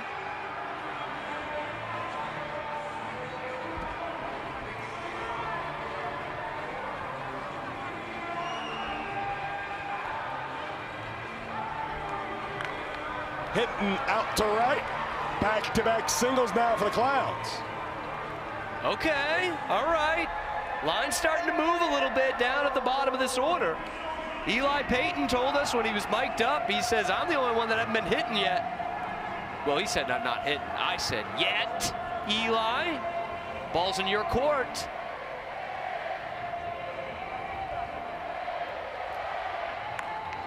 Right back up the middle. Saturday, oh my gosh! DeJohn Hussein! What? Is that real? Jonathan Sunshine Looters! Everyone's astonished! That's insanity!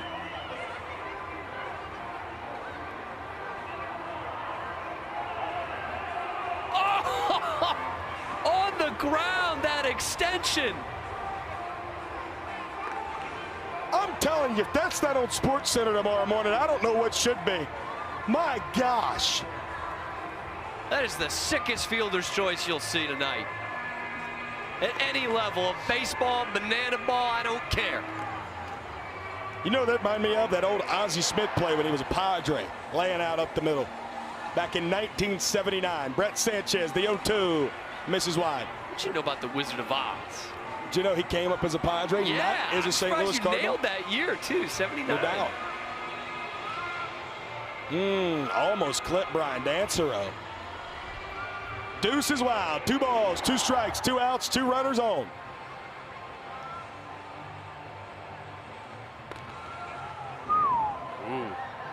Taj tried to frame it. Dangerous territory. Brett Sanchez is not allowed a run yet tonight. The payoff. We'll do it again. And Sanchez has gotten out of trouble. 2 innings where the Clowns have left a man 90 feet away. That's the situation right now once again. Oh, a ball 4 spread. Same way Brett Maddock gave up his first run of the night, as will Brett Sanchez. An RBI ball 4 sprint to Brian Dancero. As Flash comes home to score. Going first to third is Eli Payton, and Brian Dancero now at first. It's just such slim margins in this series so far. A couple of ball 4 sprints to bring it in. Hey, they don't care how they get it, they'll dance. Is this a just dance?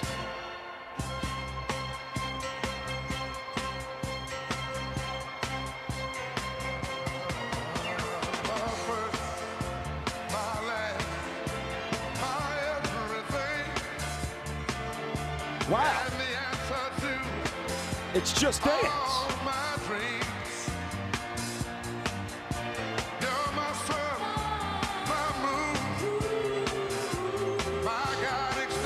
And you know what they're doing? They're just dancing. That's all I got.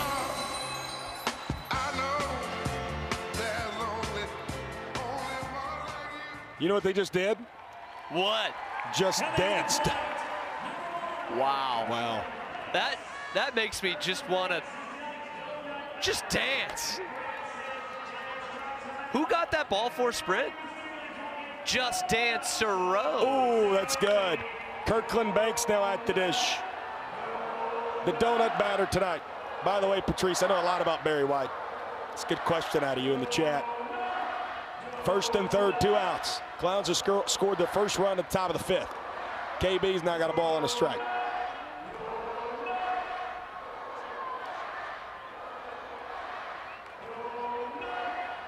Man, Kirkland Banks, tough at bat. Every time up. Tough choice if you want donuts tonight. Brett Sanchez wants them. The 9,000 are cheering for him at OKC. Sanchi. Chopped right side. Foul. Took a while to make that decision, but we will get the correct one. Taylor Justice, a smile from him. What do we got here? Yeah, it's definitely foul. A little while to get the official call. All right, 1st and 3rd.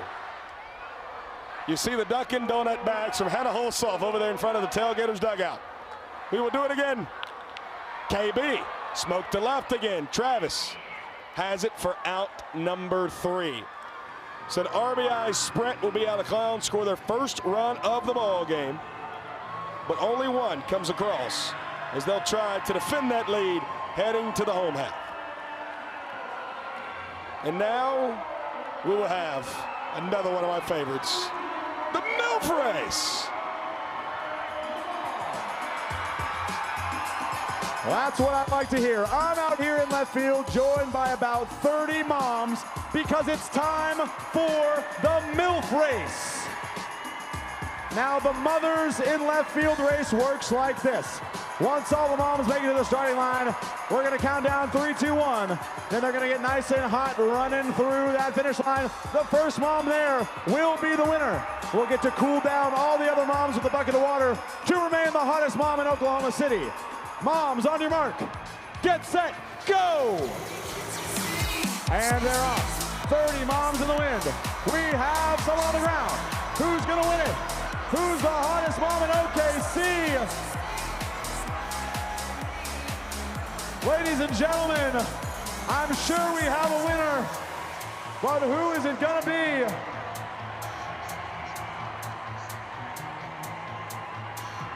Alrighty. There they are, the hottest moms.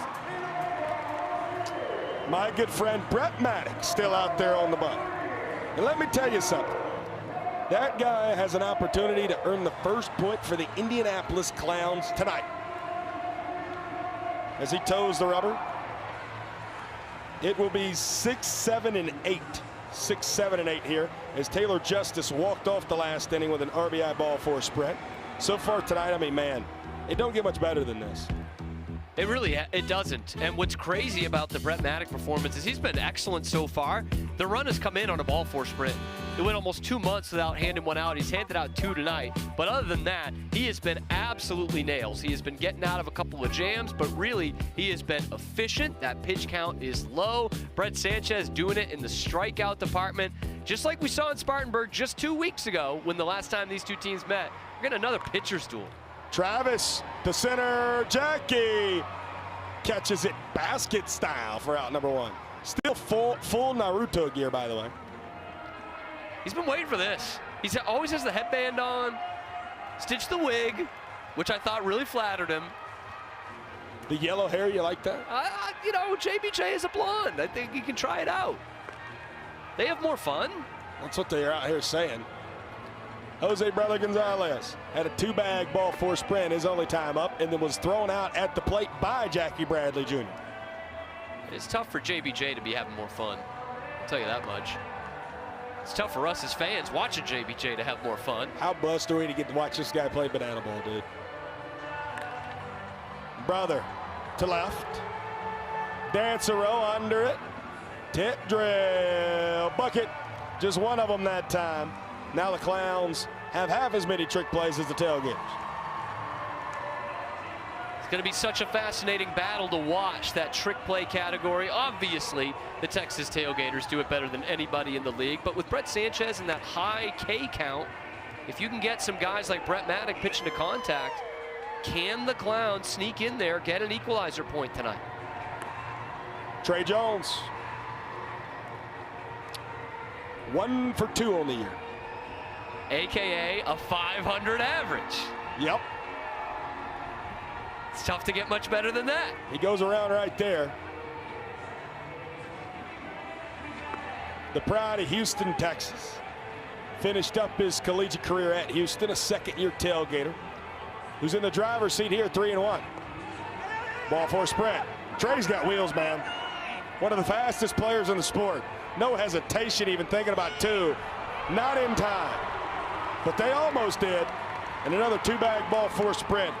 Trey hitting in place of Taj Porter there stands at second, representing the inning-tying run. Yeah, most runners are out trying that the way the Clowns played it, but Trey Jones got the wheels. Sports history, please welcome Peanut!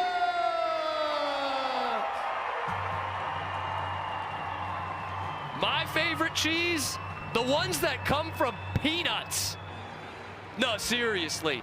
This guy can throw it 90 plus. The world's first and only pitching mascot. The one and only. Peanuts. There's some guys that just go by one name throughout history. Liberace, Madonna, Peanuts. He has been nails all year. Under 4 on that MPI. The only ones that touch him are the best hitters in the sport. Jake Skoll, Dan Oberst. He comes in with one more out to get to shut down this frame. Well, he's got to face a guy who's pretty hot right now, Mac Danford. Just ended a big-time 0 for streak. Now will send one that will land in a sweep. Mac was 0 for 41 coming in, 0 for his last 41, I should say, coming into tonight.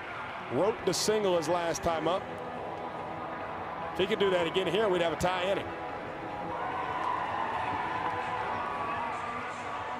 It's got to be distracting facing Peanuts. It's the first time Mac Danford ever has faced Peanuts. Bounces it. This is a trick pitch. Mac to left. Brian Dancero has it. And Peanuts will help earn the point as the Clowns tie this ball game up at 1 apiece after 5. When you need to shut the door, Peanuts is the mascot you turn to. And now a promo I've been looking forward to. Are you invited to Cookout? Am I? Let's try out for it. Let's send it down to first base. What you got going on down there? Fans of Oklahoma City, who doesn't love a good cookout?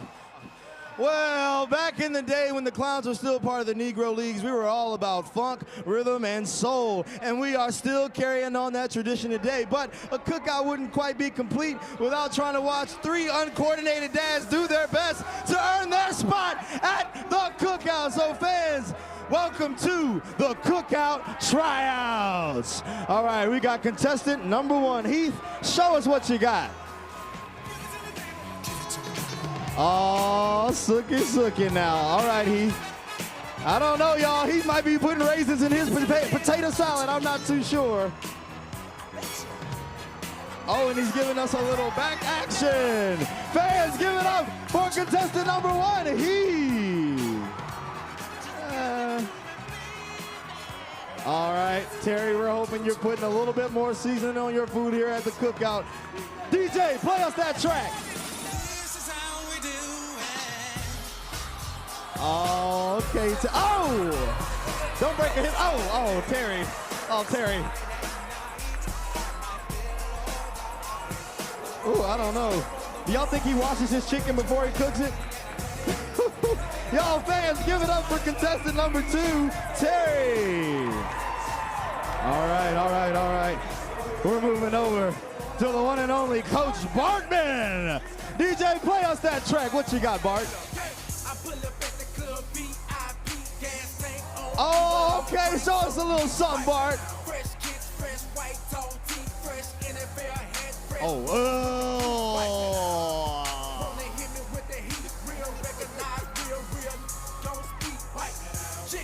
Fans, give it up for contestant number 3, Coach Bartman. Well, now it's up for you, for the fans, to decide who is invited to the cookout. So, fans, was it Heath? Was it Terry? Or was it Coach Bartman? Fans, there you have it, your winner of the Cookout Trials, the one and only Bart! What you know about Boosie? Wipe me down. Zach Bam Bam Blankenship wiping down his face. See the new pitcher of the ball game here for the Texas Tailgaters. Again, the biggest thing for Bam this year has been, and I know I sound like a broken record, ball four sprints. Guys in the zone, it's been hard to hit. 6.43 ERA. He's around league ERA at 6.37. And he gets to face the youngest, the oldest, whatever else, and Fisher Polydorov, who yet again on back-to-back nights will get a hit. Old Knuckles. Keep putting the lumber in his hands. 11th hit of the year. He does it on Friday. He does it on Saturday. Doesn't matter. Old Knuckles can swing the stick. By the way, Fisher was hitting in the place of Joe Gray Jr. there. And it's now Jackie Bradley Jr. in the 2-hole.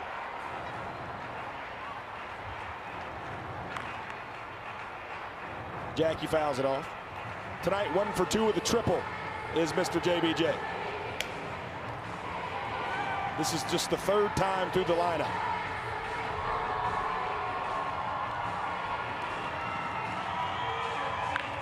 Jackie to the right side. 1, 2 of them. A twin killing. 3-6-3 style. You just couldn't have asked for anything more if you're the Texas Tailgaters. In Bam Bam Blankenship at that. First guy gets on, JBJ, absolute rocket, and you put 2 outs on the board. And another trick play, a book it there from J5. What are we? Wait a minute. Well, I mean, the call was out.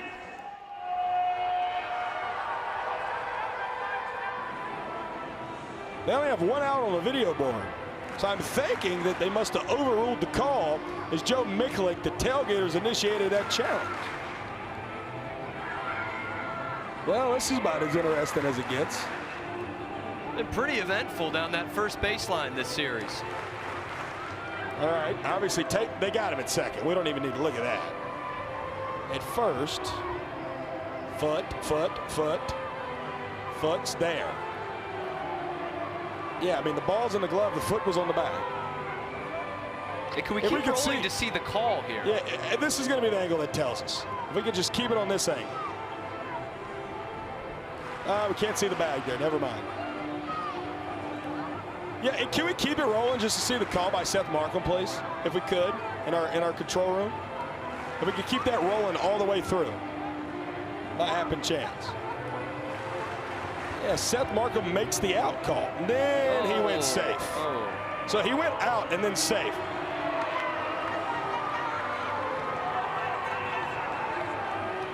And Jackie Bradley Jr. is out. Shocker.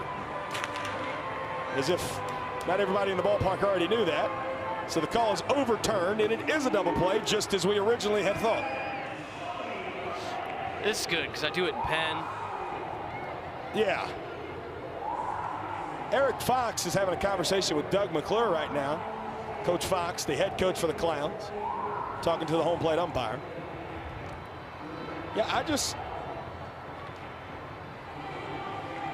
I mean, Taylor's foot came off the bag, but about 5 seconds after he caught the ball.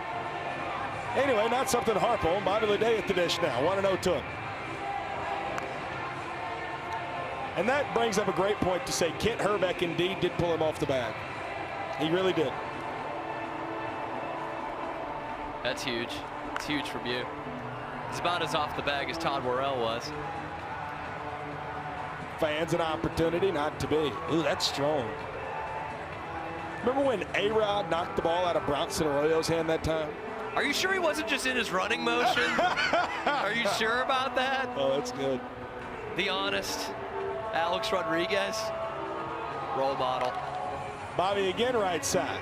Will stay in play this time. Kmart giving it some chase. It will not. Fans can't make a play either.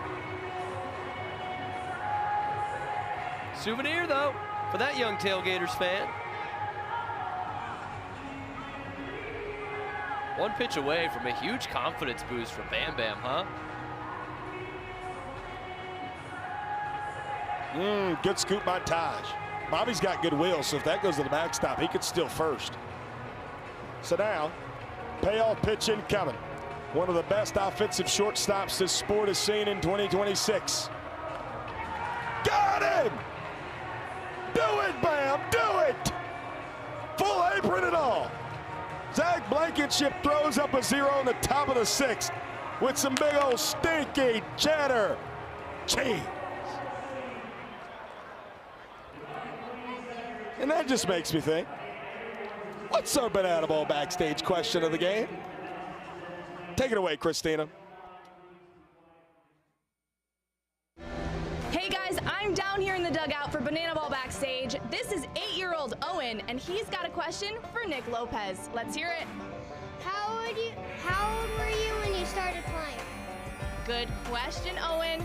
Nick, how old were you?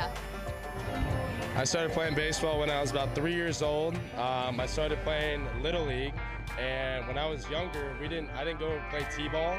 I went straight into coach pitch.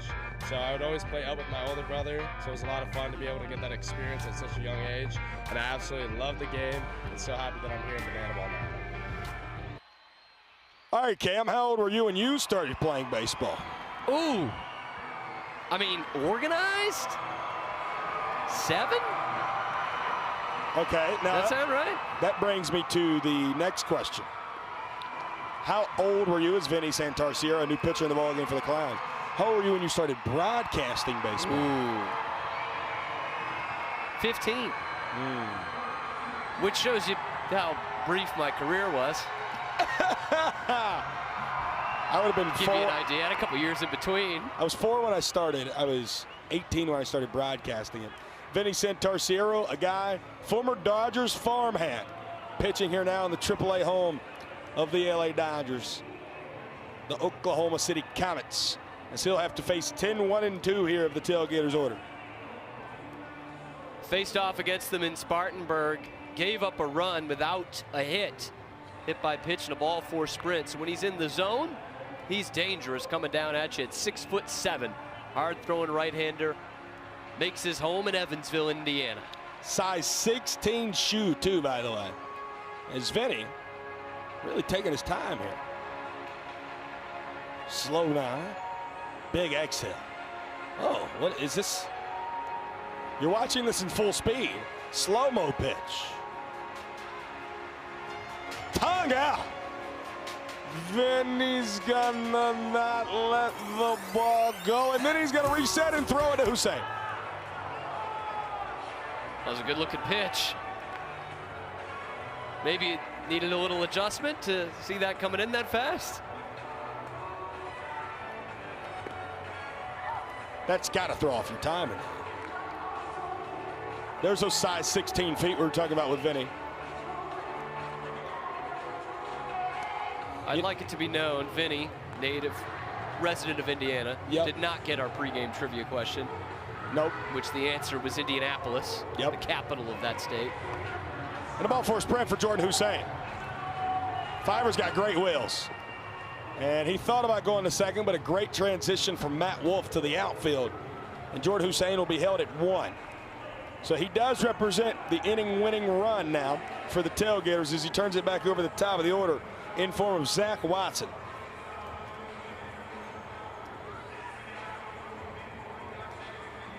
It increases the chances of us seeing Kyle Martin in this inning. Well, one swing of the bat could still end it here. Waddy's got home run power, no doubt about it.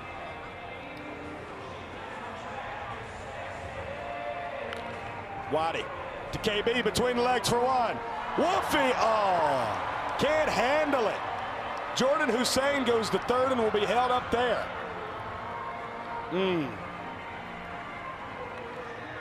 I would have to assume that arrow will have to go on Matt Wolf. Yeah, throws there from KB. Gonna wait for our official scorer, Riley Turner, to confirm that. Now we got runners on the corners with none out.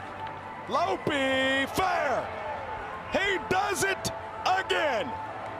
His 3rd walk-off this weekend for the leader of the Junkyard Dogs is an RBI double, and the Tailgaters take a 2-1 lead. Plays being left out there for the Clowns, but Nick Lopez, that's just not the guy you want to see when the inning-winning run, or perhaps the game-winning run, is anywhere on base.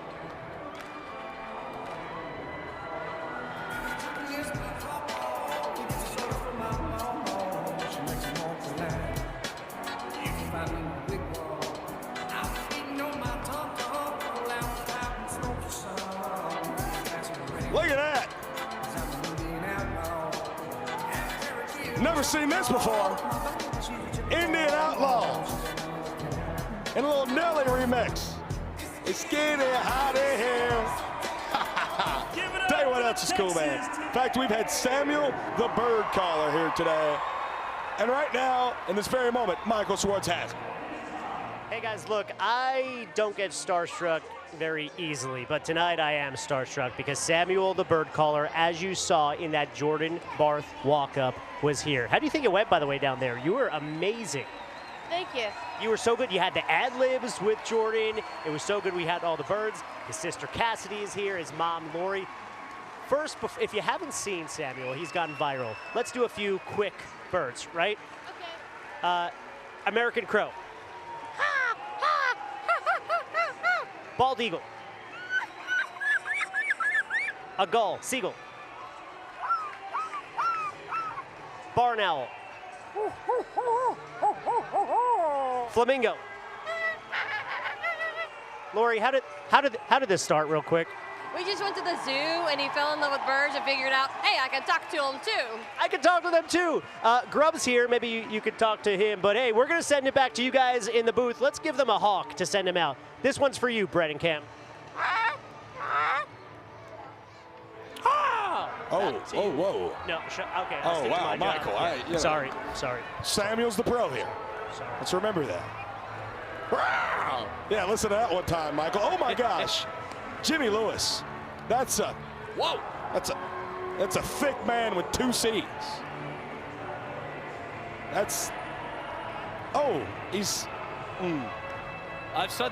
Can we talk about this? Our boss, executive producer Josh Richardson in the room. I got to turn around and ask. I mean, I'll say it. That's a big old butt. That's a big old butt, man. I'll say it. Baby got back. There's no way around that. Listen, this is a family-friendly show, but when a guy walks out there and stuffs his backside of his pants with that, oh, wow, that's an endearing camera shot to say the least. All right, Joe Lytle, Dale Francis Jr., and Carell Prime. Penny for Joe Lytle's thoughts right now. That's a catcher's behind from the pitcher. Who's Cal Raleigh? I've totally forgotten. They talk about the quad father all the time. Is this the glute father, perhaps? Joe Lytle sends it into right field. Leadoff single for Lytle. Takes a big round at first, but will stay there. Good start to the inning for the Clowns, and they got to feel like they got to get it going here offensively. It's getting late early, and they've just fallen behind 2-1 on the scoreboard. That has to be uncomfortable to pitch like that. There's the moon, man. Oh, and there's the other moon. That thing could block the whole moon out. No. Our control room is on a heater tonight. Wow, that's incredible stuff. Dale Jr.'s behind 1 and 2. Shout out our, all-star director, Chris Haynes on that switch. Oh, that's awesome. Wow. That's going to win an Emmy. I hope we know that. Jimmy just going no hat. Whole lot of rump right now. And now has a full count and coming to Dale Jr.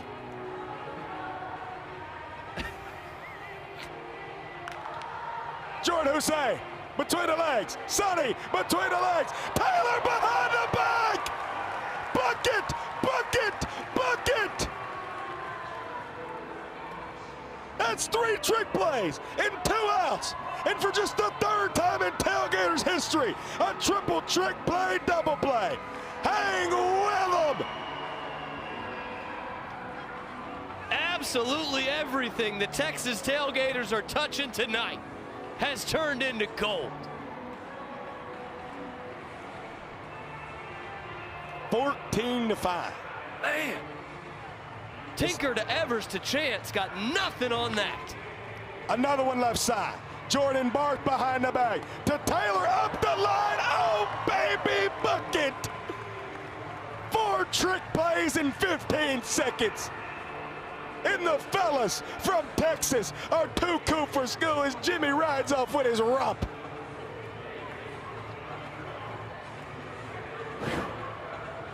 Why don't you say after all that jazz, we play a little red light, green light, huh?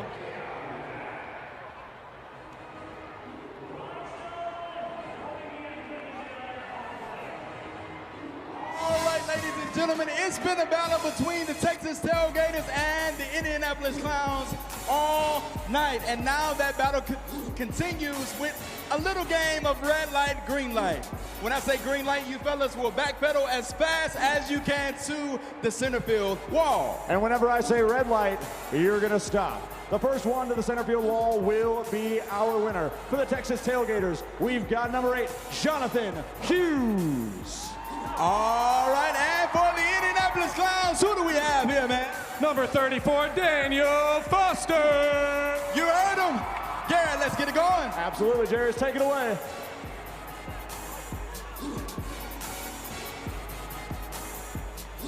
All right, green light.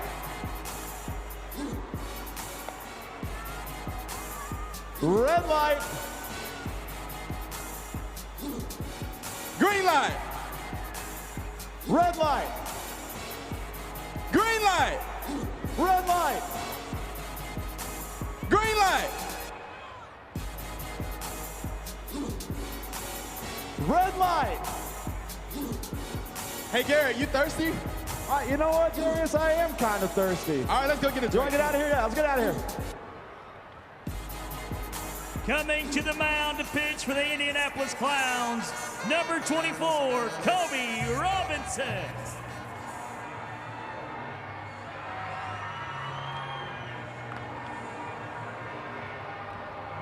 New pitcher now on the mound here for the Indianapolis Clowns. He goes by Hot Sauce, Kobe Robinson. And when Kobe is on, he is one of the best relievers in the entire sport. Now, he ran into some trouble last time out in Denver, gave up 5 runs, but here's the thing. Only one of them was earned. He's got 4 straight scoreless appearances against the, wait for it, the Texas Tailgaters. High leverage spot. Eric Fox and the Clowns desperate to keep this at just a 1-point ball game. The light's still red. Got a Daniel Foster and Jonathan Hughes, last night's starting pitchers, out in center field. It's Kyle Martin's at the dish. He falls behind 0-1. It's going to be interesting to see when that light turns green here. We're going to keep an eye on it. Mr. Foster, Mr. Hughes still out there in center with helmets on, I may add. Gosh, there's that one stoplight in town. You're just like, when? Oh, who's got the green here? Kmart 2-2. Still hasn't got a hit yet tonight. Neither, those guys haven't moved. He's flown out to the track a couple times. The Nico Holsizer right. Ran it full. What happens here on a ball four sprint? Will they have to touch it? I don't think that's the case. If not, Jonathan Hughes just won't touch it. They have left the gap for Jackie Bradley Jr. to run through in center. Kmart spoils that one. This is an interesting, oh, Jackie! He's getting in place, ready to roll. Oh, that hit Kmart. Ooh, is he all right? Thought I got him in the elbow guard, now he's down. Brian Shapiro, the athletic trainer for the Tailgaters, is out.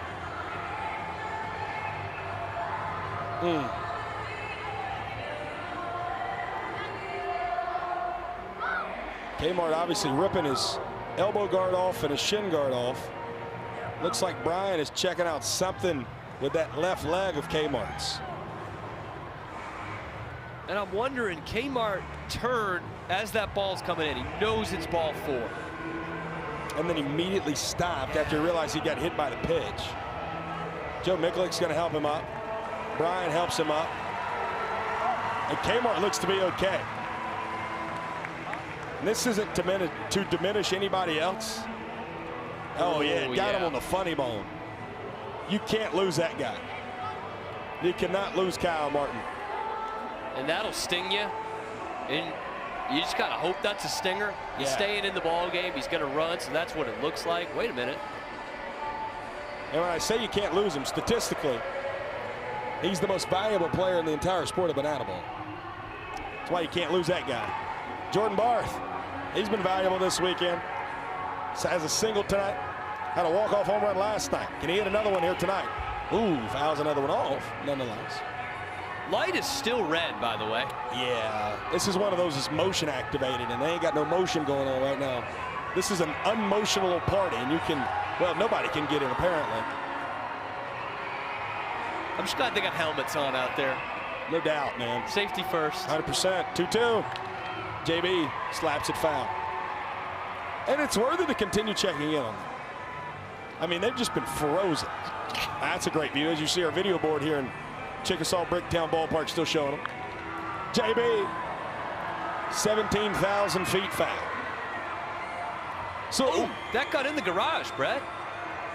Hit a 1997 red faded paint Ford F-150. South Carolina plates.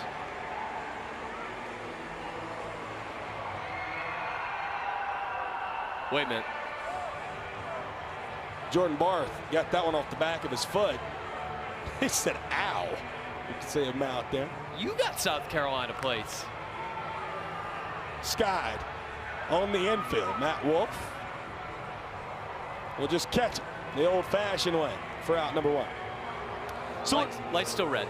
Yeah, that's what I was going to say. At what point does it turn green? Or even yellow? Like you can move it yellow. You ever purposely ran a red light? I'm pleading the fifth. I'm not going to admit to it. Late night, no one's coming, really should be a four-way stop. Listen, man, a couple times growing up in the great state of South Carolina. No sensors. You sit there for 3 or more minutes, you either do a U-turn or you make a business decision. That's all I'm going to say about that. No balls and 2 strikes. Kyle Martin sits at first with 1 out, representing the 3rd point of the night for the Tailgaters. No business decisions yet in center field. Although if Kmart got a hold of one right up the middle, if Taylor Justice does the same, I don't know. Taylor to center. Jackie backs up on it, has it for out number 2. Now you're probably wondering to yourself, why doesn't Jackie go for a trick play right there? Well, for 2 reasons. One, it is now mathematically impossible for the Clowns to win the equalizer point. Second being, Jackie goes for the tip drill right there. Kmart can tag up as soon as Jackie touches the ball at first. So smart play from JBJ. Travis Munoz has to move out of the way. Kmart, knee looking okay right there as a wild pitch allows him to move up 90 feet. Light is still red.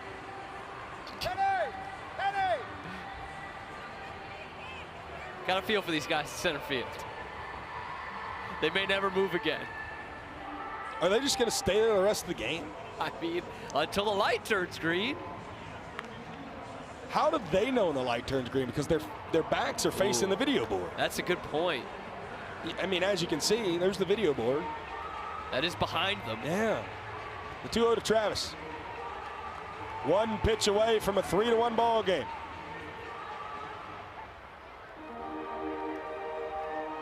Travis. Can't do that. Red light for him here.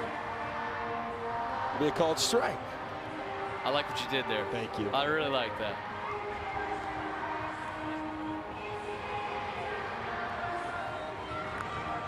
Good pitch. Now in a full count with 2 outs in Banana Ball, it doesn't matter where you're at on the base pass, you're going to take off. So we'll see Kmart in motion here. Travis fouls it off again. Kobe has had to work this inning, getting ready to throw his 26th pitch of the 7th. But a 0 would be worth it here for the Clowns. And 26 pitches those guys have had to stand there. That's maybe more important. Travis hits it out to Bobby Leday. We'll go for a trick play. Ooh, in time, they say. I don't think we're going to see a challenge. And that'll be all she wrote for the 7th inning. Green light! Green light! Jonathan Hughes is running to the dugout. Daniel Foster's running to home plate. And Daniel Foster wins. I think. Waited long enough. If you want to see more madness like that on the biggest stage this sport has ever had, make sure you're at Nationals Park on October the 10th in Washington, D.C. We play our first ever Banana Ball Championship League championship game, otherwise known as the Banana Bowl. And if you can't make it to D.C., you can watch live on Disney Plus, or as our fans first promised to you all, you can watch it for free on the Disney YouTube channel. If you would like to join the ticket lottery right now, make sure you go to bananaball.com, and entries open until just about 26 hours from now. They close tomorrow night at 11:55 p.m. Eastern Time. You're going to want to be there. Cam will be there. I'm going to be there. I'll be there. Regardless of the teams, all 6 teams and their cast, as well as the broadcasters, will be there. As now we got the wonder from down under, the pride of Newcastle, Australia, Brett Donnie Allen now in the ball game. And I'll tell you what, this guy has been on a heater recently. 3 straight scoreless outings from the wonder from down under, with Nigel the Crocodile donning his bill.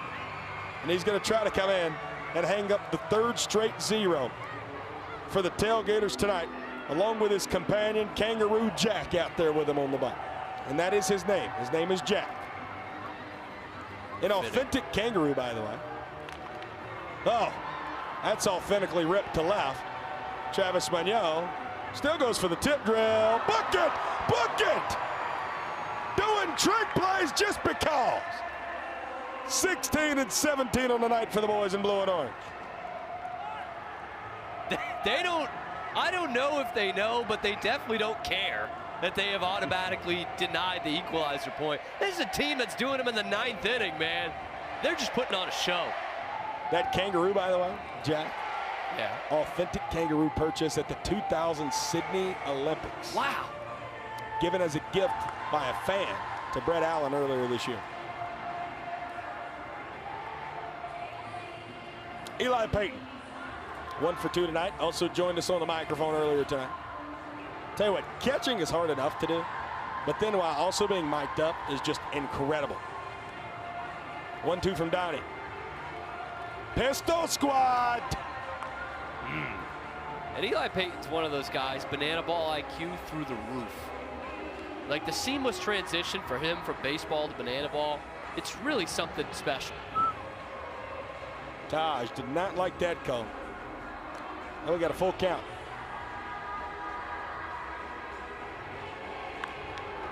Chopper, Jordan Barth, backhand. JB to first, by an eyelash for out number 2. Sneaky athletic play from a sneaky athlete, JB. Look at that, backhand. Perfect throw.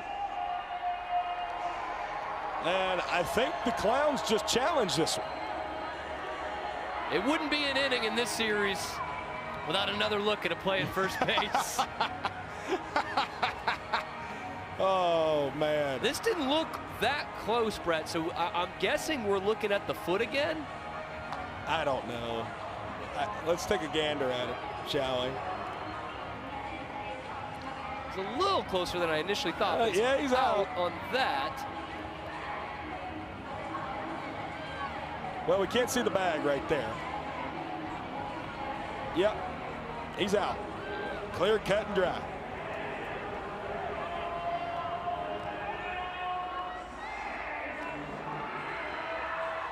We've had 2 challenges tonight on plays at first that I believe the naked eye seen in real time. Yeah. And one was overturned to being out. Yeah. Crazy business, man. Hey, as long as you're getting it right, right? That's why we got the replay system. That's why we do it. That's why we do it. 0-1 now to Brian Dancero. I'm wondering if it's just a case of the Clowns saying that's a tight play and we really need some base runners here. We have not had a lot tonight. We're almost through 2 full games, and the Clowns is the road team. Only 2 innings with crooked numbers, and they were both 2-run frames last night. Caught B-Rex up on the shoulder. Obviously on the 0-2 count, not trying to hit him. Brett Allen and Brian Dancero, teammates with the Visitors last year. Those guys really good friends. I think Brian is just more frustrated with the fact that it hit him up that high. Oh, yeah, it's real close to the elbow. That'll get you frustrated. Yeah. As a guy who doesn't, one of the few guys who doesn't wear a guard. Now it's time for the donut batter. Perhaps the final time tonight we see Kirkland Banks swing it. Now, KB has not struck out. He's hit 2 balls on the screws to left field tonight. Both of them outs. Kirkland Banks fits in with his own clubhouse, but I tell you what, the Tailgaters think so highly of this dude. Up and down the roster. A leader in the Clowns clubhouse and a guy that's just a glue guy, not only within the Clowns locker room, but is all the locker rooms. This is going to be a tough play to make. JB falling away, safe. A broken bat, swinging butt for Kirkland Banks. Broken bat is almost underselling it. That thing shattered. Look at this thing evaporate. Boom! Uh-oh, I only got that left. Do we need to take another look at that? Should we? It was awfully close. It really was, Brett. It really was. KB flying down that line. Joe Gray Jr. will swing it for the first time since back in the 3rd inning. Fisher Polydorov took his last at bat and had a single. It's back in the top of the order here.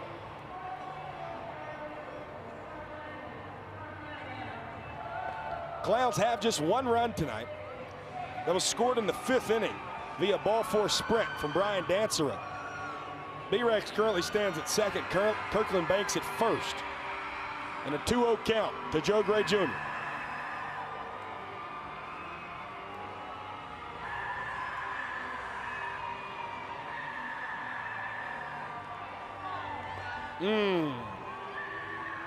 One more bad one.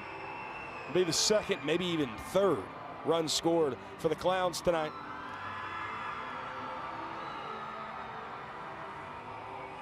Yep. Brian Dancero's easily going to score. See if Kirkland Banks gets the green light or the red light at 3rd. He will get the hold. And an RBI ball 4 sprint for Cowboy Joe. Add 1 to Joe's total. But man, it seems like such an anomaly. 2 runs in for the Clowns, both via the ball 4 sprint. You'll take them any way you can get them in a game this tight. But I just keep feeling like they're due. They're due for a big inning. JBJ can make that possible. Joe Gray Jr. takes off. Taj pump fakes on the throw. That's good to see from Joe. Been dealing with some lower leg stuff. Good to see him run on that pitch, looking awfully comfortable sliding in a 2nd. Still perfect in stolen bases this year. And that's one of the only scenarios you're really running on Taj. Yeah. 2nd best in the whole sport at throwing out base runners. Throughout the great Bobby Leday last night. Only the 2nd time he's been caught all year. Brad able to get back in the strike zone right there after 6 balls. He's just happy he's not at Bluebell Park at A&M. Deep to right center. Kmart and Waddy both have a beat on it, as Waddy will call it off and corral it for out number 3. 1 run does come home to score, though. RBI sprint from Joe Gray Jr. And the Clowns an opportunity to send this ball game tied to the 9th on the other side. But first, we must celebrate our friends in low places. Flashlights out. All around the stadium, up on your feet. With those flashlights, we're going to light up the night sky here in Oklahoma City. Once you're up on your feet with those phone flashlights out, please join us in singing as loud as you can a little Friends in Low Places.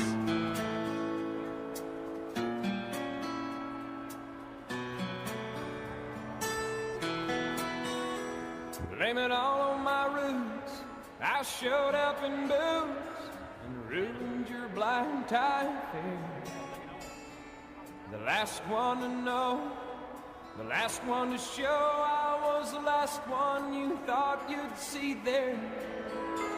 And I saw the surprise and the fear in his eyes when I took his glass of champagne.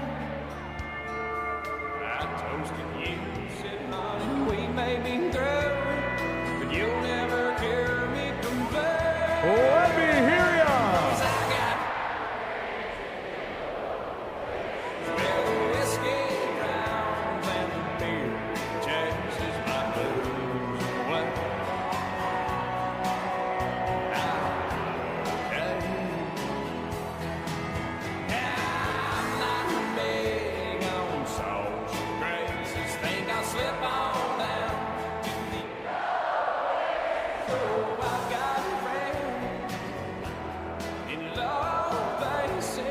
We love you so much, OKC. Now let's Gator on!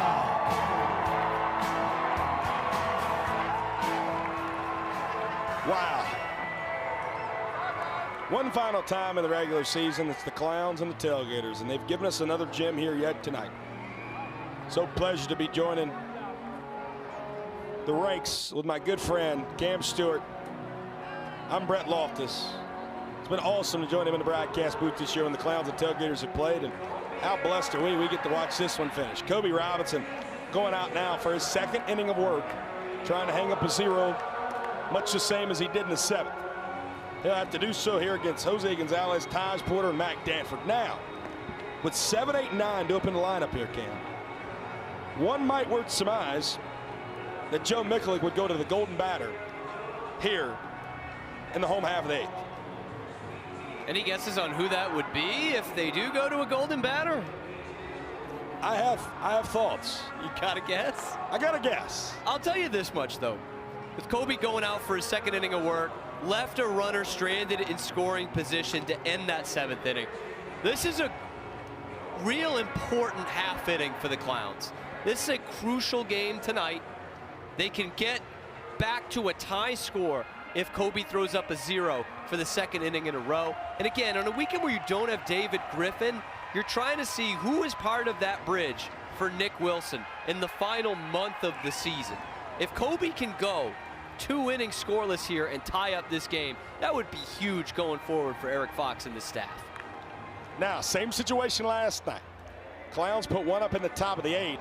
Tailgaters matched them in the home half. And then Tailgaters walked it off in the 9th. Here, though, Tailgaters are trying to protect the lead, as are the Clowns in the inning. Jackie got a beat on it. Bobby's all the way out in shallow left. Oh! Bobby Leday!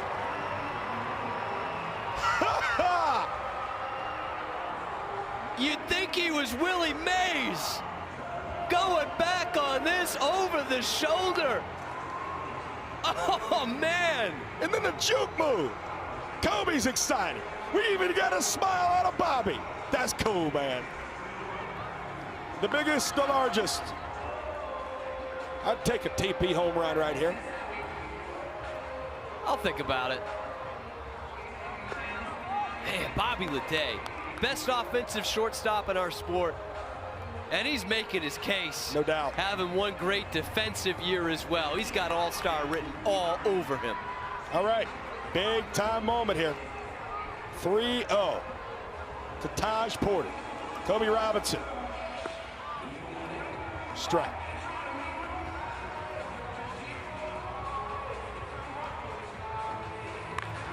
Taj to the right side. Wolfie to first. Out number 2. As Mac Danford will go up to hit here. And even with the equalizer point long out of range for the Clowns, Matt Wolf has stayed in there as a designated fielder. It goes to show you he's more than just a trickster. Yep. He's one heck of a middle infielder as well. The firefighter from Joy, Oklahoma. Appeal down to first. Seth Markham says Mac Danford did not go. 1 for 2 tonight. Mac had a single and has flown out to left. Tell you what this is.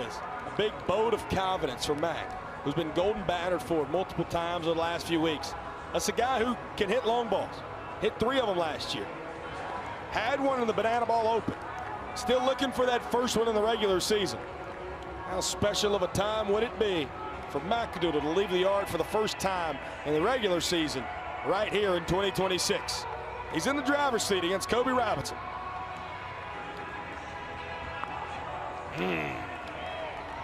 Now, 3-1 with Jordan Hussein due up next. It's Zach Watson who stands on deck, and the golden batter awaits. Floated, shallow right field, and it's a multi-hit ball game from the pride of Grand Ridge, Florida, Mac Danford. That's why you let the guy hit right there.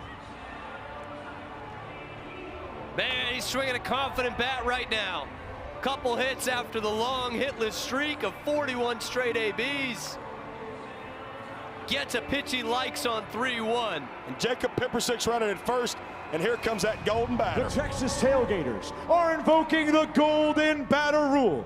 Now batting in place of Jordan Hussein is the Tailgaters golden batter. Please welcome Kyle Kmart Martin.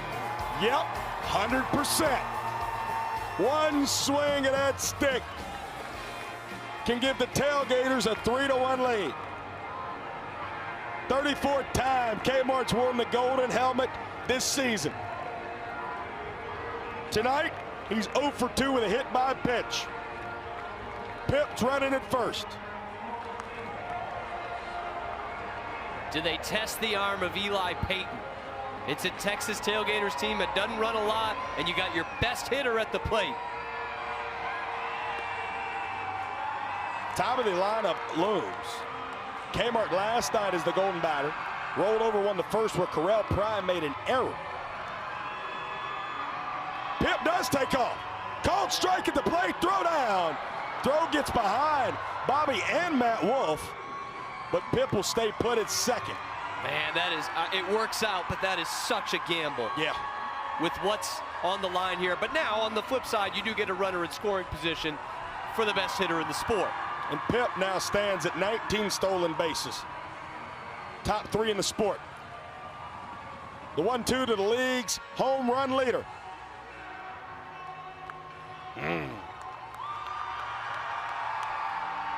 Got to attack you if you're Kobe Robinson. A sprint negates the inning regardless now.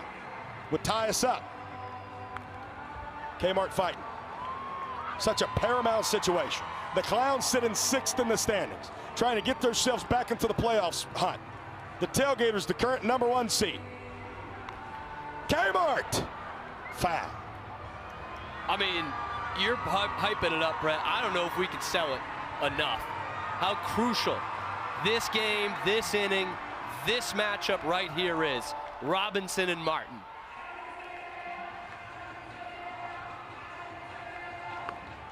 All right, here we go. You can't run, you can't hide, you gotta attack. It's Kobe Robinson, it's Kyle Martin. 2-1 Tailgaters lead the ball game. Kmart, deep center field. Jackie's under it for out number 3. And what about that? Kobe Robinson wins the battle against Kyle Martin. And going to the final inning, we're all knotted up in 2 apiece. Where else would you rather be than Oklahoma City tonight, Rhinestone? Cast your gaze upon the scoreboard. You'll see that we're currently tied at 2 points apiece. But this is where things get interesting, because here in the final inning, every run scored will count for a point, which means the Indianapolis Clowns are as dangerous as ever. But it means your Tailgaters need just 3 outs to send this to the bottom half all tied up. Oklahoma City, the stakes have never been higher. Welcome to the final inning. Coming into close for the Tailgaters with 14 saves, 34 strikeouts, number 22, Reese Miller!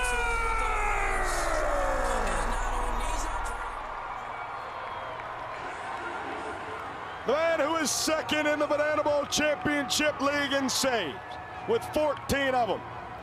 7 wins, which is tied for 3rd in the BBCL. And he throws a slider that even Babe Ruth couldn't have hit. It is indeed Miller time. 5.03 ERA for Reese has been going down every last outing. He's had 3 straight scoreless ones from him. 34 strikeouts to just 12 sprints. And tonight he comes in much the same as he did last night in a tie ball game here in the night. It was 3 apiece last night, 2 apiece here tonight. No equalizer point for the Clowns in either of these ball games. And you know what it means when it's Miller time? It's winning time. But for both teams, not just the tailgate, because that man's leading us off. Bobby Leday, Joe Lytle, and Dale Francis Jr. You don't need a golden batter if you're Coach Fox with these 3 coming up. Absolutely. This is the meat of your order here. And we talk about the Clowns being due. These guys in particular, just 1 for 10 against Reese Miller this year, who set the Clowns down 1, 2, 3 last night, including a golden batter appearance from JBJ. Kobe Robinson winning the battle against Kyle Martin to end the 8th and earn that point. It has been gritty in this one. Bobby Leday leads off the inning and something unprecedented. Reese Miller's going to talk to us. Hello, my friend. All right, Reese. Facing the heart of the lineup here, what you got? I got strike 1. Good. A man of few words, but begged me to mic him up here in the night.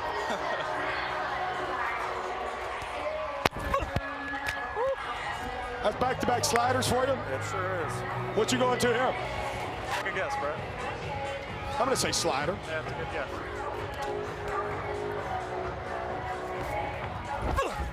That's too much play. I would like to see your curveball here personally. Yeah? Yeah, I like it. Okay. See if Dodge calls it. He might like it too. He did. Here we go. Let's see it, Reese. That's hog. To left, Travis has it for out number 1. Ain't nothing about it, Reese. Tell the people at home, it's a 2-2 tie ball game, top of the night. Yeah. You wanted to be mic'd up in this moment. Why? I don't know. I just haven't this year, and it seems like a lot of fun. Pressure's only as much as you put on yourself. You know what they say about that word pressure? Yeah. It bursts pipes and it also breaks diamonds. Now you get to face the hometown guy here. Joe Lytle. That came out well. That was a good fastball, man. Chains clanking, sound of gas all the way up here in the press box. Probably 88. It might be a little more if he's late. I mean, it's hot here, so I feel like it's got to be at least 90. I hope so. Oz wants to change up. Let's see. All right, let's see it here. Yeah. Good. I feel like you know what I want you to go to here. What do you want? Slider, easily, back foot.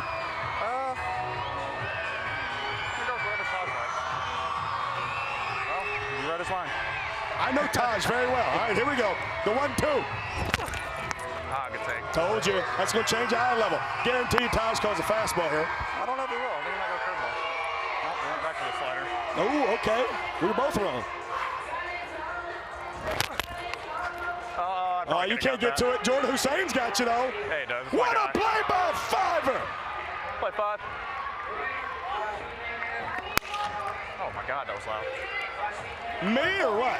The whip that JJ just hit. I wasn't ready for that. Even Reese Miller can make a joke in this time. All right, Reese, cool as a cucumber. 2 outs here, Dale Francis Jr. I'm going to go heater away. Let's see if we can throw something behind it. I like it. Oh, my gosh.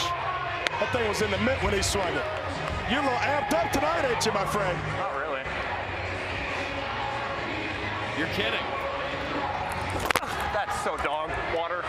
Good. Good awareness out of you. That's not it. That is pop. That's all good. Sorry, Dale. Not really. You got 2 outs here, and, well, yeah. Reese, I believe you're going to have a golden batter. Of course. I knew I wasn't going to escape him tonight. Of Oklahoma City, the Indianapolis Clowns are invoking the golden batter rule. That means stepping up to bat for Correll Prime is the one, the only, Jackie Bradley Jr.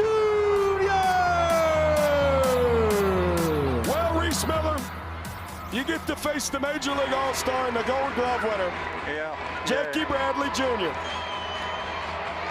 Good news is, you've gotten him out before. I have. It's gone the other way before too, though. It has. Flash the kid running over at first. Oh, that's not that far in. It's a good pitch, 1-0.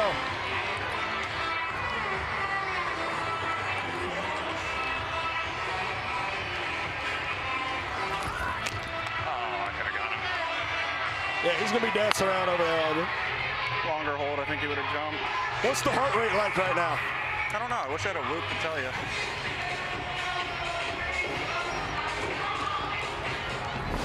Oh, I just slipped. I got away with one. That's a good grunt out of you. That's a Major League grunt right there. What's on that mind? But it wasn't really where I wanted it. Yep. All right, going back to the heater. Hopefully we get it in. Oh, you jumped. Oh, you got make it throw. You had him, Reese. I did. Good move over there to first. That's frustrating. You're all good. Focus on your guy at the dish.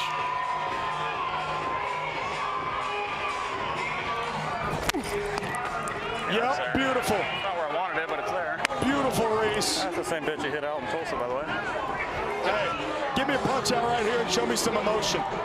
Emotion? Something, Reese. Fire me up one time. I don't know that I've ever gotten a swing and miss with the slider here, both sides. Just get it back. It's kind of hot here. I'm sweating too much. Yeah, get you some rising. 2 balls, 2 strikes, 2 outs. Flash the kid running at first. Jackie Bradley Jr. at the dish. Reese Miller on the bump and talking to us on the mic. Raj wants 4 shakes to a slider here. That's middle. That was a good swing. I don't think I've hit a spot this hole at bat. 4 straight sliders. We stay into it? No, we're going to try and go heater up, see if we can get him.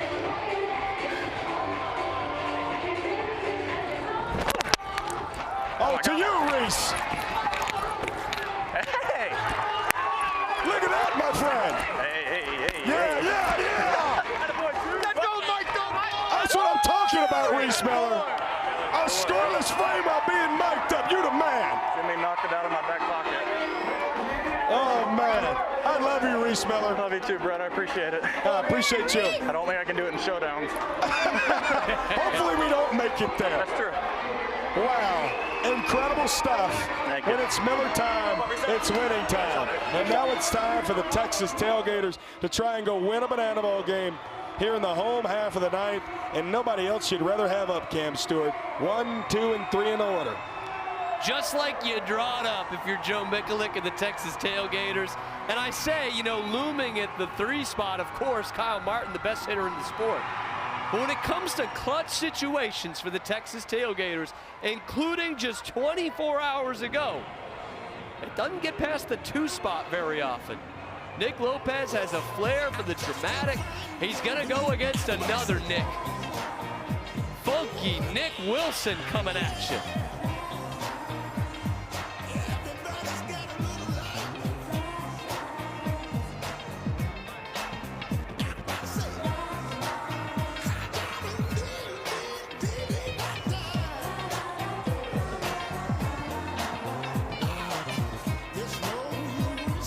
Coming in to pitch for the Indianapolis.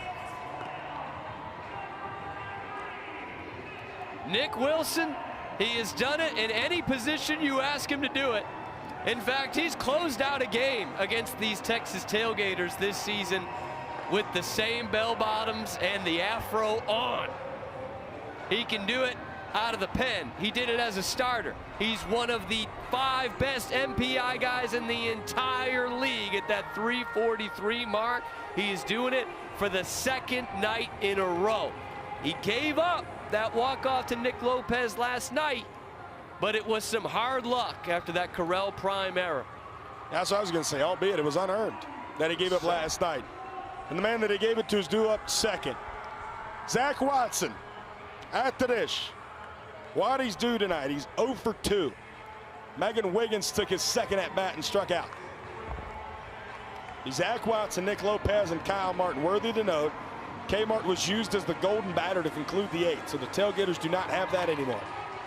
Not that they would use it in the top of the order anyways, as this one will land in the grandstands that are tarped down the first base side. Quickly 0-2. Waddy ripped. KB knocks it down, stays with it to first, not in time. And that'll be an infield single to lead off the ninth for Zach Watson. Right on the screws for Waddy. The fact that KB makes this close is a testament to his athletic ability. But really no chance to get the wheels of Zach Watson. Runner on first. And the man who played hero last night, Nick Lopez at the dish. An opportunity to do it again. Zach Watson staying awfully close over there to the bag at first. Lopey. Can the fans help out the Clowns? They cannot. You saw the fans come through big in some clutch situations yesterday. None tonight. Lopey stayed hot tonight. He's got a single and a walk-off double that came back in the 6th.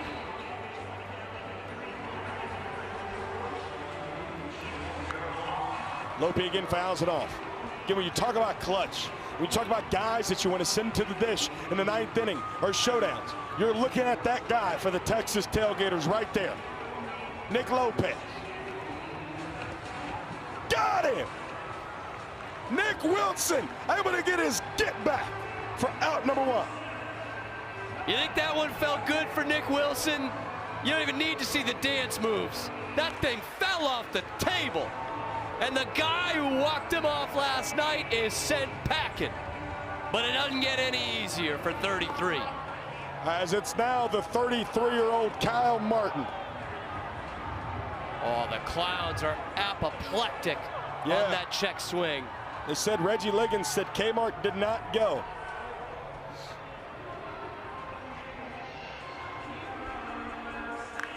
Kmart! Deep right field, did he do it? It one-hops the fence. Getting the wave is Zach Watson. The throw, not in time. OKC, welcome to the action. And welcome to a Tailgater sweep. Back-to-back nights, back-to-back walk-offs, 3-2, and the Junkyard Dogs are going to bark all the way to Sugarland.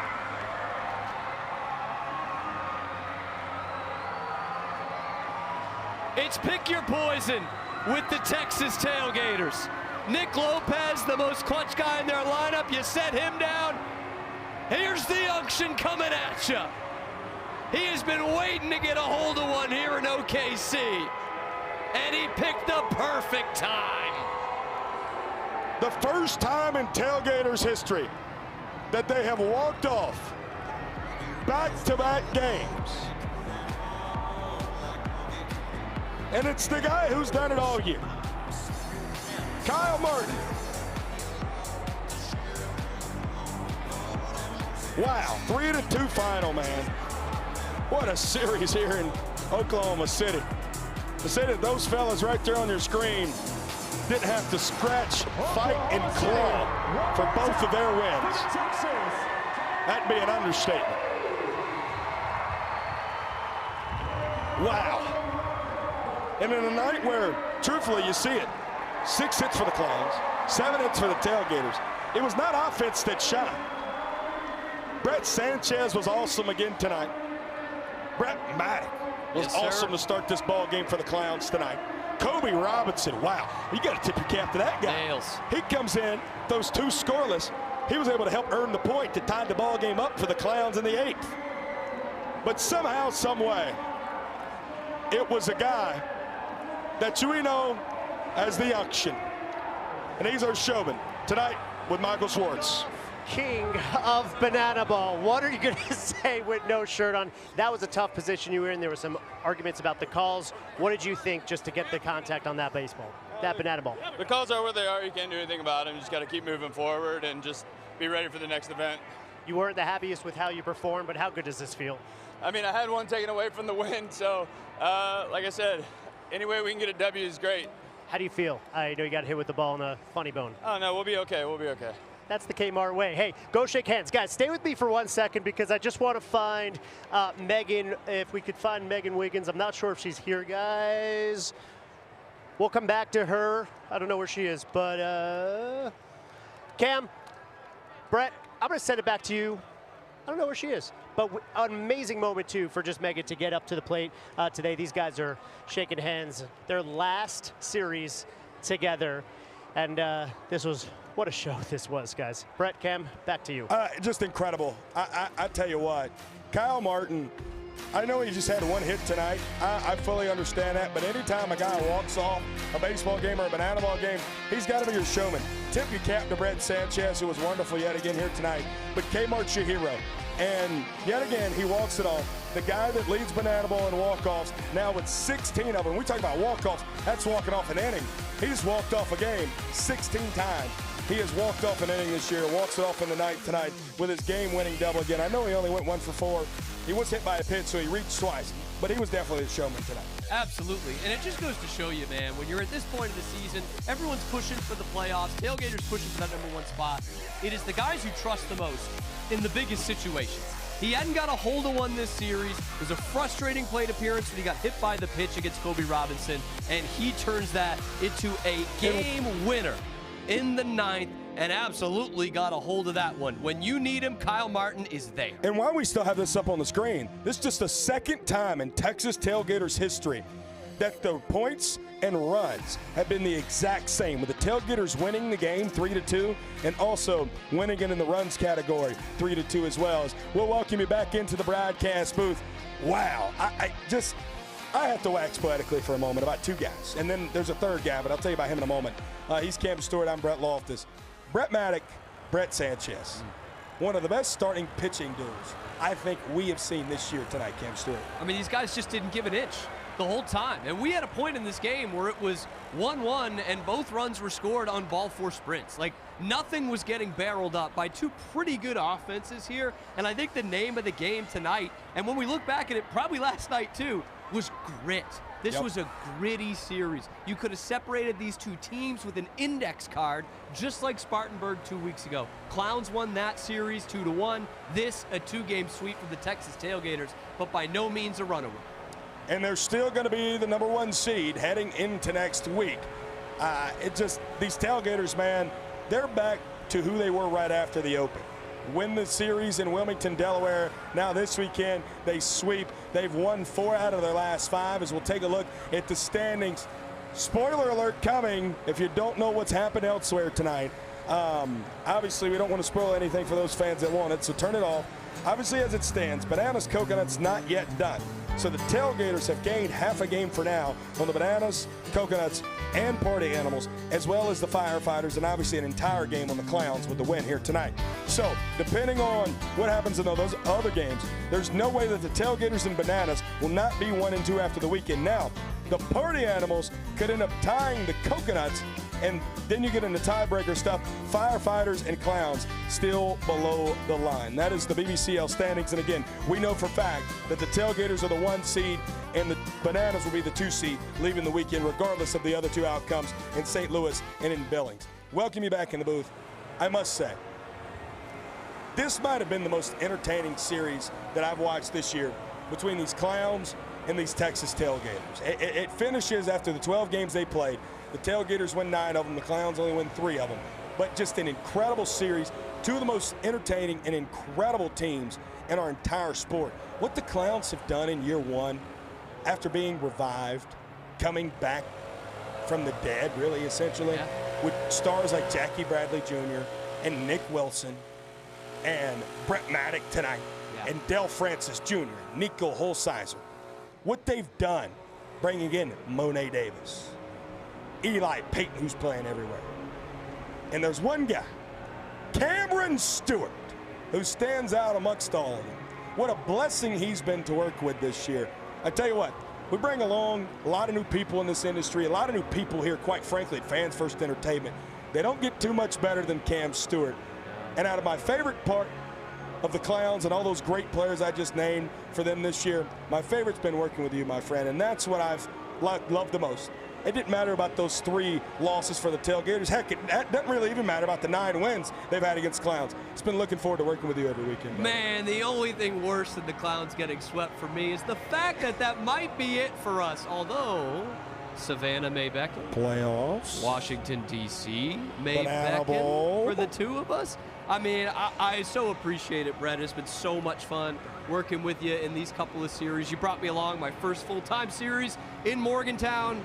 In with a 2-game Tailgater sweep, kind of out with a 2-game Tailgater sweep with a whole lot of fun. You always have Spartanburg. I mean, I will. And it's been so much fun to tell the stories of these Indianapolis Clowns and hope to do so for the next month plus as well. And I got to say this, Brett.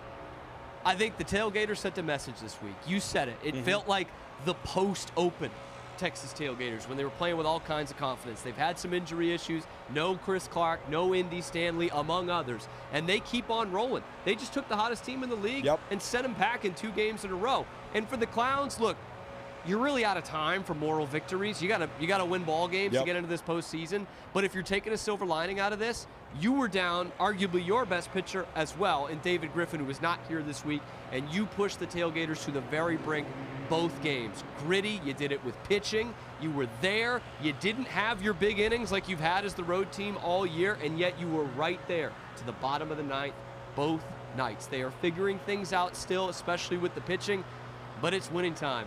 And you got 3 with the Tailgaters, 3 with the Firefighters. I wish we had 3 with the Tailgaters. 3 with the Firefighters next week. Can't wait to be with you, Zach Staten. But humongous games for the Clowns as they stand right now 3 games back of that playoff spot. Yeah, and the Tailgaters are trying to ride that momentum and take the 1 seed. Drake Till, I'll be seeing you in Sugar Land, Texas for a 2-game series against the Party Animals next weekend. Man, what a crew we've had this weekend. From Chris Haynes in the production truck, our great director, where it's 127 degrees, to our executive producer, Josh Richardson, who's been here this weekend, just his 2nd Tailgaters headliner. I think he likes it here a lot. And then our wonderful producer in Mohawk Mike. We have an excellent crew. Michael Schwartz down on the field, Cameron Stewart, one of my really true best friends in this life. I'm Brett Loftus, telling y'all to stay safe, tell somebody you love them, give somebody you love a hug, and until we see you next weekend in Sugar Land, Gator up!